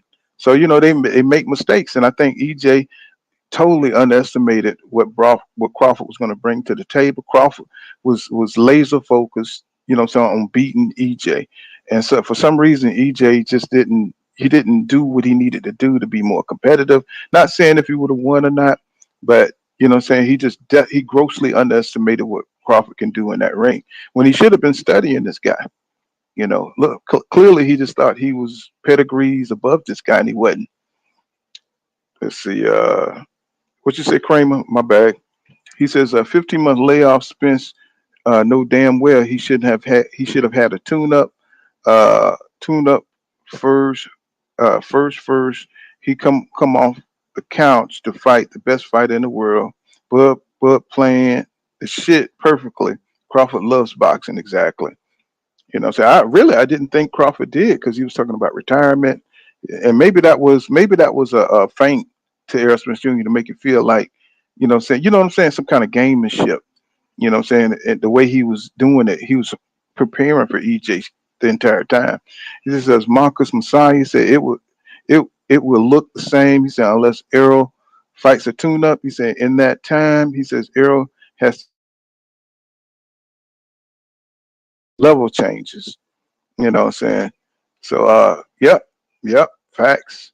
Facts. Let me see. Ramen Emily Jones say he says Errol my favorite fighter, but he learned a lesson I learned a long time ago in business. Winning the terms of the deal is way more valuable than the price. God damn.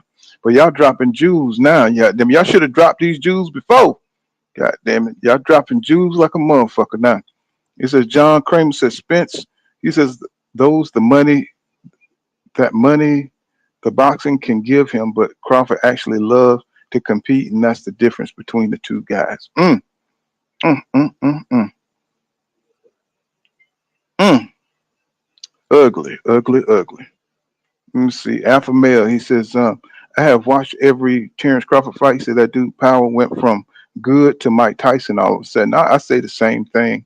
But if we gotta if you're not 100% yourself, it's gonna look like that. If you got a guy that, what I'm saying, prepared. Sometimes when you prepare perfectly for an opponent, it looks like they powerful like that. It's just that, I mean, the timing. One thing we don't talk about is the timing of Bud Crawford. Did y'all see how he timed? Looked like he was hitting EJ with everything.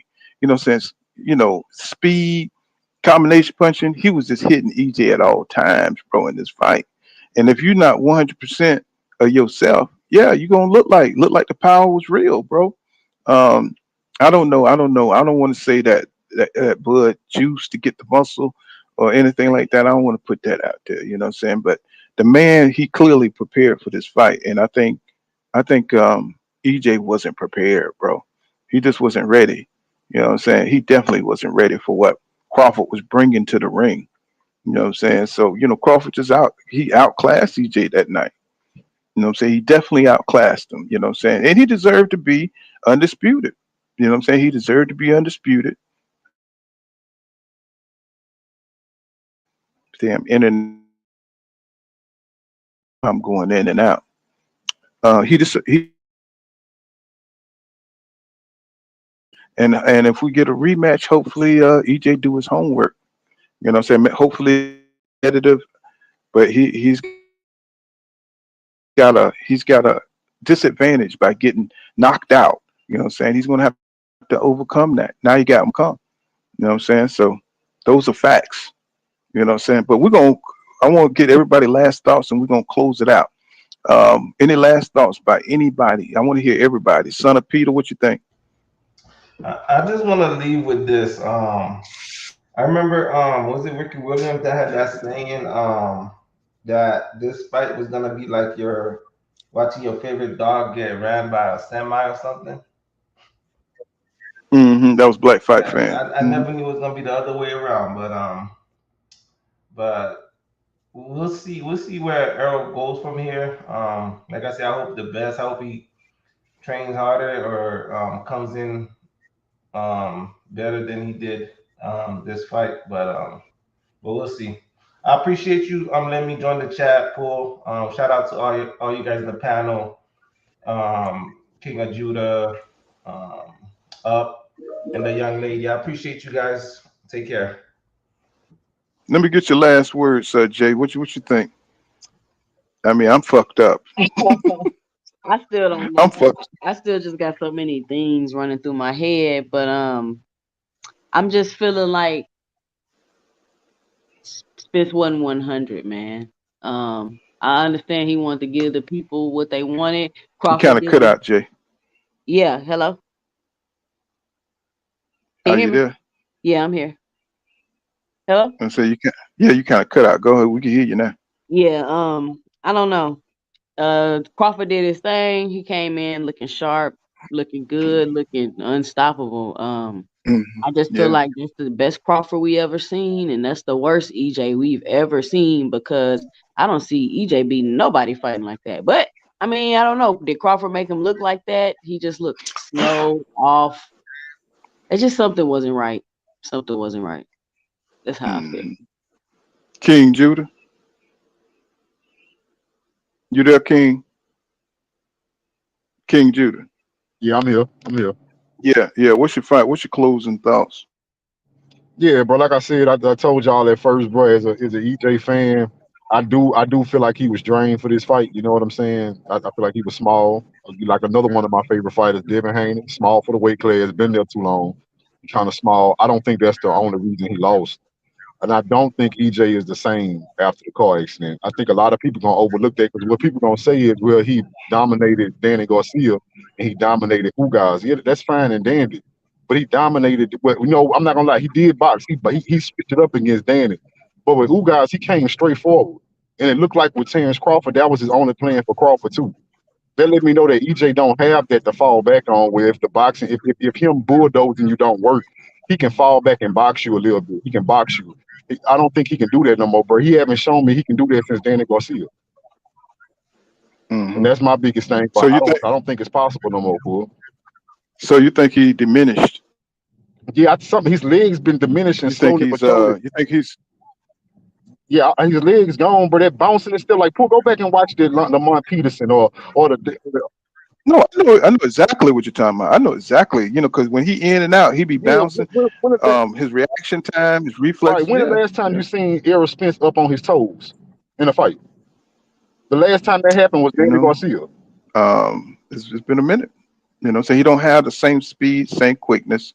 Um, maybe I just think I think he underestimated Bud Crawford how good he really is, and I think he just his ego, he just thought he just was a different level on Bud Crawford. He didn't care about what he was seeing with the combination punching, and he didn't understand the X's and O's of the situation, and he just thought he could just persevere through Bud Crawford because he just thought he was bigger, badder, and everything else. And I think Bud Crawford gave him a boxing lesson. Well, not even a beating, shit, a Right, boxing lesson and a damn beating. And see, right, that's what happens when you underestimate somebody. You can, you can go out there and get your ass whipped. That's like when you see somebody, what I'm saying, that's trans, and you think, you could just go out there and beat them because they dress up with a wig. No, that's a right, dude up under there. You get your ass whipped. You come out there, right, that you getting left and rights, and you getting hit with hooks and uppercuts and shit. You like, God damn, this motherfucker got a dress on though. No, right, nigga, that don't matter. That don't matter. That don't right. fucking matter. You know what I'm saying? It's like you getting your ass kicked by another dude, and you underestimated them. You know what I'm saying? You can't do that. You know what I'm saying? It's like, they just as strong as you. You don't know what they have, you know what I'm saying, inside them. And I think he underestimated the heart and will and determination of Bud Crawford, who's bringing a high boxing IQ, combination punching, speed, and you know what I'm saying, and just as much will and determination as Errol Spence Jr. You know what I'm saying? He showed that he had stamina. He showed a skill set that was superior to Errol Spence Jr. And I think Errol Spence Jr. just underestimated. He just didn't work on his shit, and you know what I'm saying, he didn't train like he should have. He didn't stay active. He just everything he set the conditions to what happened that night. You know what I'm saying? He set the conditions, not taking the fight with Keith Thurman or just taking, saying a David Evanesian S fight, just to see where his skills are. So you got to know where you are, as a fighter. If you're gonna fight like somebody as sharp as Bud Crawford, you need to get sharp. You know what I'm saying? All that sparring is good, but you still got to compete, to stay up on your toes, to stay, razor sharp and keep your timing on. And EJ ain't have none of it. He didn't have Right. none of it that Now, night. another thing I want to point out too, bro, is that Crawford was using certain fights to prepare for EJ. Like that Avanesian, yeah, Avanesian was a bum, but if you pay attention, bro, Avanesian was a pressure fighter that tried to come behind a jab. Now he wasn't EJ level, but Terrence Crawford wanted to fight him for that specific reason. You know what I'm saying? Like Mm. like Terrence Crawford, he was prepared for EJ, bro. When he fought Avanesian, and the way I was watching it, Bud was getting hit by Avanesian, but more importantly, it looked like he was working on shit. He's like he was Did practicing on I Avanesian. said I said that during the Avanesian live stream. And I said, look like he's working on power on the inside, how to fight on the inside with Avanesian. That's why Avanesian was hitting him, but he was working on his inside boxing skills. You know what He I'm was saying? working And I on said, pushing. Yeah, he was working on hmm pushing Avanesian and turning him. You know, all the stuff he was gonna have to do against EJ. Now, I want to say is this. that I want to make sure I want to get this off before you go. But okay, now Terrence Crawford had an Avanesian, and who knows else we brought in that camp to prepare for EJ. If you look at EJ camp, nobody in that gym can emulate Crawford, right? And there's only a few fighters that can give you that offensive prowess, the distance control, and the counter punching, right? It's only a few. And the crazy thing is, Terrence Crawford is friends with all those guys. You know what I'm saying? Like the Shakur Stevensons, even the Keyshawn Davis. That'd be a good emulation of Bud, a Keyshawn Davis. But I'm gonna say this, bro. I know people about to kill me for it, but it's my honest opinion. I think Errol Spence should look to bring somebody like Devin Haney in camp, because I think that'll be like the who? only person like Devin Haney. Like I think that's the only person that got that outside, that slick fighter style, that outside catch me if you can style at a high level that will train with him. He can't get like Spence not gonna be able to get Shakur in camp. He could Shakur cool with Terrence Crawford. You know well, what I'm he saying? cool with Spence too. He cool with Spence too, but I understand he's in the stable. He come from the stable that Crawford came from. But yeah, he And I, cool with EJ too. and I just think that by Devin Haney being close to their height, that'd be a good emulator if you want to get ready for a Terrence Crawford. Like I know he can't simulate the power, but he can simulate. You saw EJ struggle to catch Crawford. He needs somebody in camp that can move good, bro, so he can work on catching the motherfucker. Yeah, You know, yeah. that's what I think. I just wish I was a fly on the wall and I could see what they were working on in camp. And I know I'm not a boxing expert, but he just, Errol Spence Jr. He just did a lot of the things that he wasn't supposed to do, things that is obvious. And I just don't understand what the hell Derek James was working on. And so I know at some point in the fight he just wasn't listening. So it's different when you're in the ring and you're getting hit with counters and stuff. And I think he just kind of lost his place, about what he was supposed to do. And his emotions got mixed up because he was looking bad in the fight. Because EJ want to look good in the fight too. He's worried about how he look in front of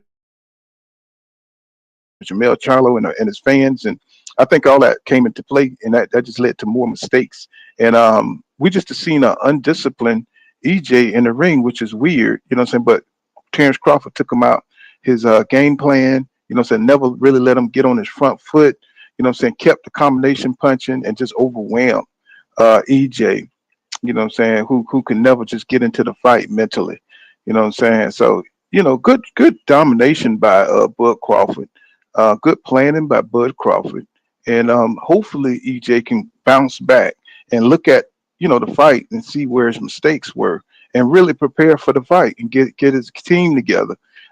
Derek James was picking at Bo Mack for having three other trainers. He was picking at him, you know what I'm saying? You had help, you know what I'm saying? But shit, that help, helps you, you know what I'm saying, prepare for what you're going to go through. Instead of just having one trainer split up all the time between all these camps and stuff, you need a trainer that's going to be there for you full time. You know what I'm saying? Not 30 minutes or 5 hours a day or whatever. You need every day. You know what I'm saying? I think Bud benefited from having three trainers, being able to work on his defense, being able to work on his offense, having a really good game plan. His defense was superb. So he just seemed like he covered all the areas and looked like EJ was just depending on what he could do. And once he got all that taken away from him, he was a sitting duck. You know what I'm saying? And that, perfect strategic breakdown of Bud Crawford, you know what I'm saying, this camp. So you're only strong as your camp, bro. And Derek James, he's going to have to bring some more people in there so they can keep working on the things that he's teaching. So if he's teaching defense, he need to have a defensive coach to really push that philosophy of his defense so he can keep working on it. If he's going to have the offense working his way, crossing that distance, he need to have a coach there. Just like Bud Crawford. He got different coaches for different things. And I think his team was just right on point. I think they were meticulous in breaking down Errol Spence Jr. and it showed. You know what I'm saying?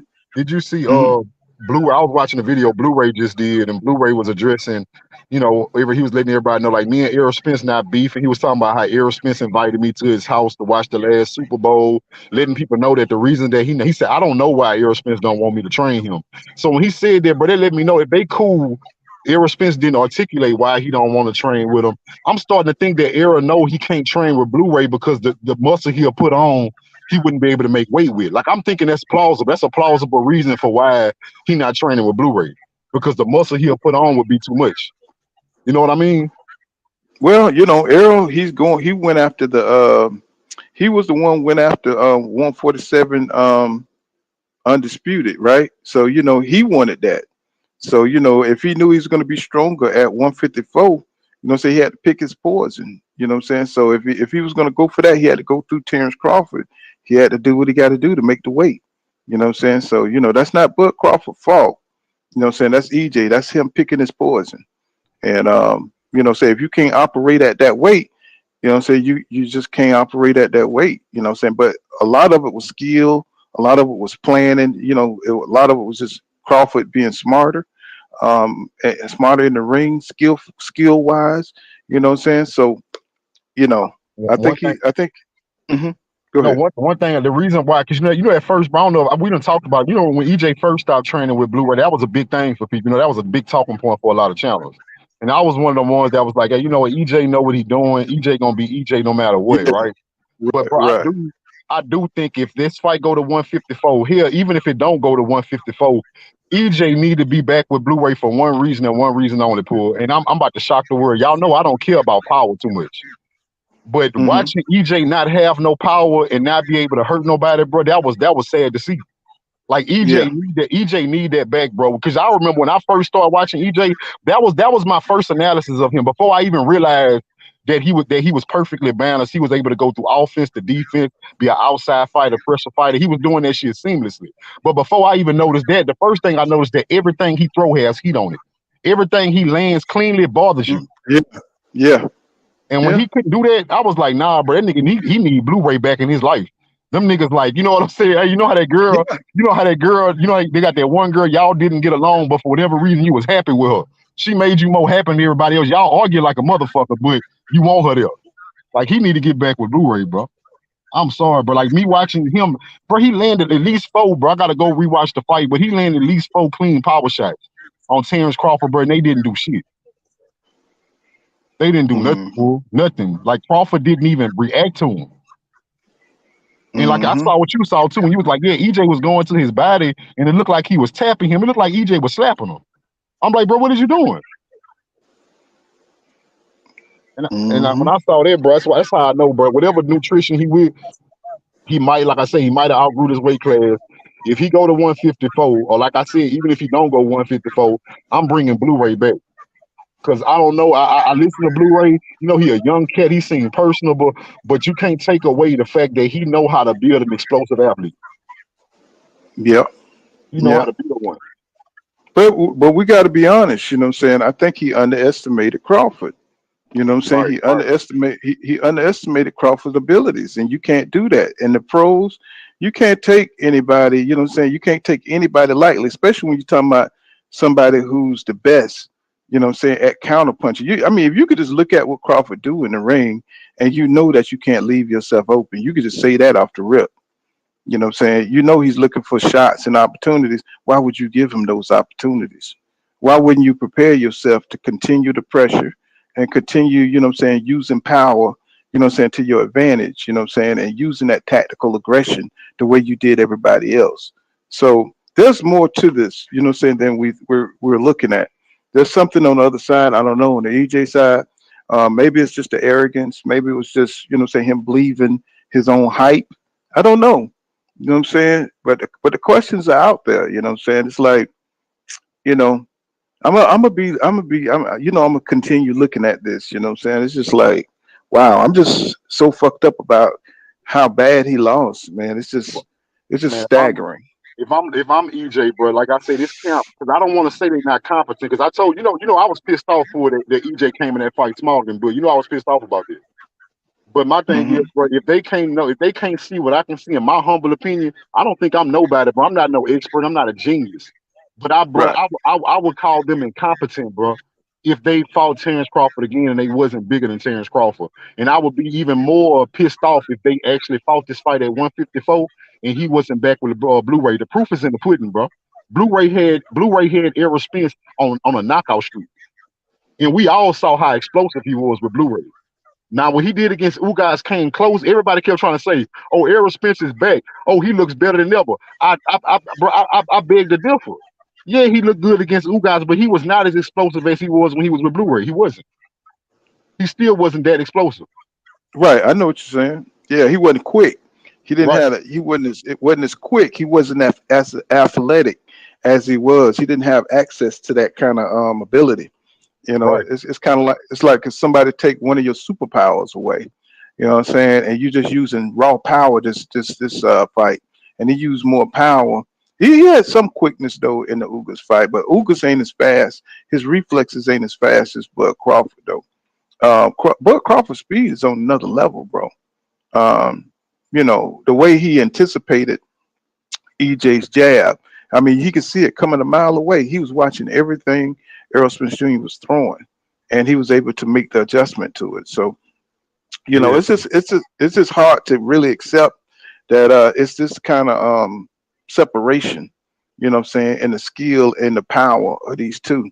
And that power, it's a little suspect. You know what I'm saying, but you know what I'm saying. What can you do? You know what I'm saying, And you know what EJ. else fell off? You know what else fell off for Errol Spence? Because I'm doing a lot of analysis of Errol Spence, and bro, what I seen the last Errol Spence that looked like Errol Spence to me was Danny Garcia. I saw Mhm. boxing. I saw power too, because he went back. Now his power wasn't what it was with Blue or them other fights, but I did see that power when Danny Garcia got out of line. EJ cocked back and he wrapped Danny ass, and he had Danny in check for the rest of the fight. But that power And was there. even during the Ugas fight, saying he had more bounce back ability. Saying he had more ability to move back. But I think with Crawford, saying every time he didn't have a safe haven. When he would pull back, he was still getting hit. And I think that's the difference. I think the difference is that Crawford was able to keep the pressure on him. Saying where the other people, and I think a lot of his fans said this too. that Crawford was going to be able to keep the pressure on Errol Spence Jr. And he never, when he pulls back and he's able to rest and he's able to recalculate and reset. What Bud took advantage of when Errol Spence Jr. tried to reset. He kept punching him. He kept following through. So he kept him from readjusting. You know what I'm saying? Because you got hit going forward and he got hit pulling back. And saying I think that was a big difference in you know what I'm saying, Errol Spence Jr. mentality. You know what I'm saying? Because he just felt like he wasn't safe at no distance. You know what I'm saying? So he just rattled EJ, you know what I'm saying, had him out his depth at some point in the fight. And he said he didn't know what to do. And he just started doing what he know. When you don't know what to do and you have no more answers, you just start trying anything. You go back to what you know, pressuring forward, just trying anything. And those things really lost him the fight, got him knocked out. So hopefully, you know what I'm saying, this will raise his boxing IQ and maybe it'll humble him to go back to Blu-ray so he can work on his strength and conditioning. He could work on the things that he need to work on to be more successful in the rematch. Um, you know, that's all I could say, bro. Because I'm still fucked up about it. You know what I'm saying? I'm still, you know, I'm still trying to process the shit, and the shit hurt like a motherfucker. You know what I'm saying? You know, being a boxing fan and watching time after time, you know what I'm saying, your favorite fighters, you know, when they fall, it's like, wow, bro. You know, you think that, you know, the things that you think about that they should have been aware of, it's like they're not even aware of that shit, bro. And Right. they pro fighters. And you're like, bro, how could they have missed this? How could he not look at the film and not know that he can't duck? How can he not know that he's being repetitive in this way that he's gonna get timed on that shit? Just simple shit. You know what I'm saying? Like him running into the fucking rear uppercut. It's like, bro, you know he's gonna uppercut you if you come in like that. You know what I'm saying? Right. It's like Jesus Christ, things out. I mean, just go back and watch the film and watch some of the live streams that I've done that he should know that he can't do against Bud Crawford. You got to come in with the high guard. He may go to the body, but you take that and go and hit him with his shit, with your shit. You know what I'm saying? But you don't let him go to your fucking head and to your temple and all this shit. You know what I'm saying? But when you guard on one side, you got to stay guarded up because we know Bud is a combination. They just didn't work on none of that shit, bro. Looked like he came in there like he didn't know who he was facing. So I mean, I don't have the answer, Sway. I ain't got the answer, Sway. But I just like, you know what I'm saying? It's just like you just puzzled by what the fuck they were working on. Like they didn't know who they were fighting. I knew who they were fighting because I watched the film. What was Derek James doing all this time?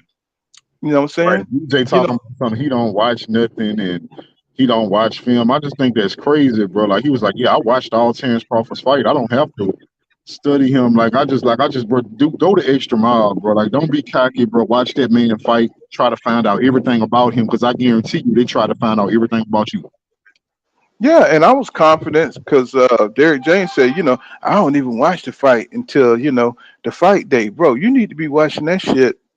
You need to know every on a granular level, you know what I'm saying, what the guy, you know, what your opponent is gonna do, what tactics they may use, you know what I'm saying. I just think Crawford was well prepared mentally, physically, and he perfectly timed this out to fight Errol Spence Jr. And I think Errol Spence Jr. just thought he was more superior, and he thought somehow that he was just going to be able to overwhelm Bud, and it was just the total opposite, bro.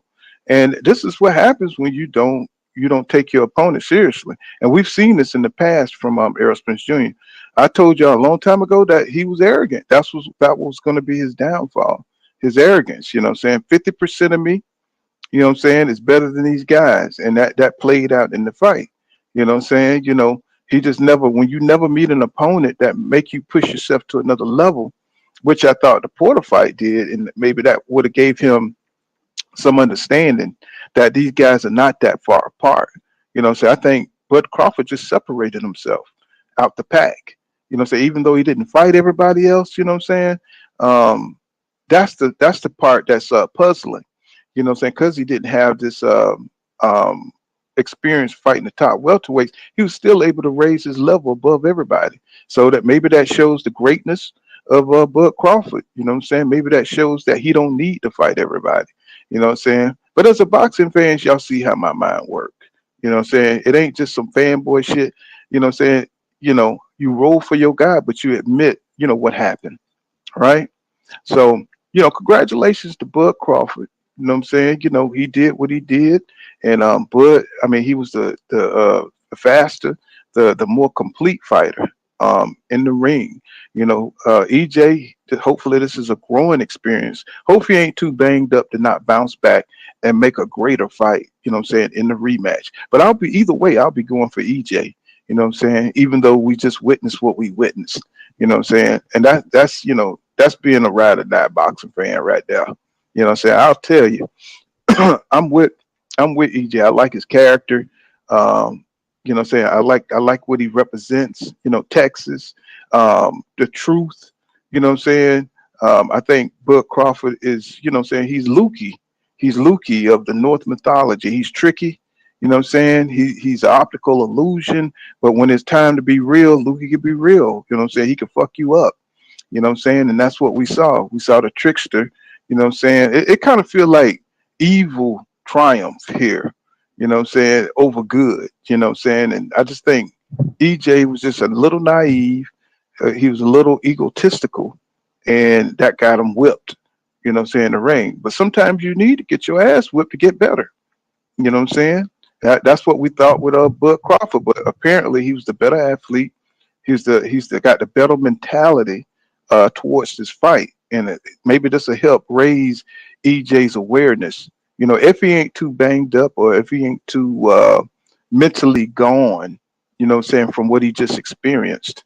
You know what I'm saying? Hopefully he can bounce back and we have a real Rocky type situation. We could do a montage where EJ's training and get himself stronger, working on his shit, and maybe he can get with one of the past opponents that he beat, like in Rocky. Like maybe he could get with Sean Porter, and all the guys that he beat come together and help EJ get ready for this fight to defeat Bud Crawford. That would be something, you know what I'm saying? But that's just fantasy land, you know what I'm saying? But I'm ready for the rematch if EJ's ready for the rematch. I don't want him to see him get fucked up. I hope he throw in the towel if he get hurt in the rematch or he can't do it for some reason.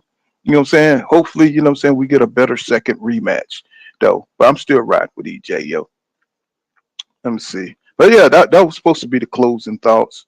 You know what I'm saying? You got anything else you want to add, King Judah? You got anything else you want to add? Nah, man, Okay. about it. That's about it, bro. All right. We'll probably come back tomorrow. If I don't get a load, we'll, what I'm saying, look at some other things, what I'm saying, some other fights or whatever. And if anybody want to express how they feel about this, we'll do it then. But this has been Pool Kind of Boxing. Make sure you smash that like button, subscribe to my channel for more hardcore boxing content. And remember what I say, law don't go right here, law dog. What you say, Roman Emily Jones? He says, let me read what he said. He says, EJ my favorite fighter, but he learned, I read that. Winning the terms of the deal is way more right. Yeah, I read that. All right. See you guys tomorrow. See you guys in the next one. Peace out, y'all.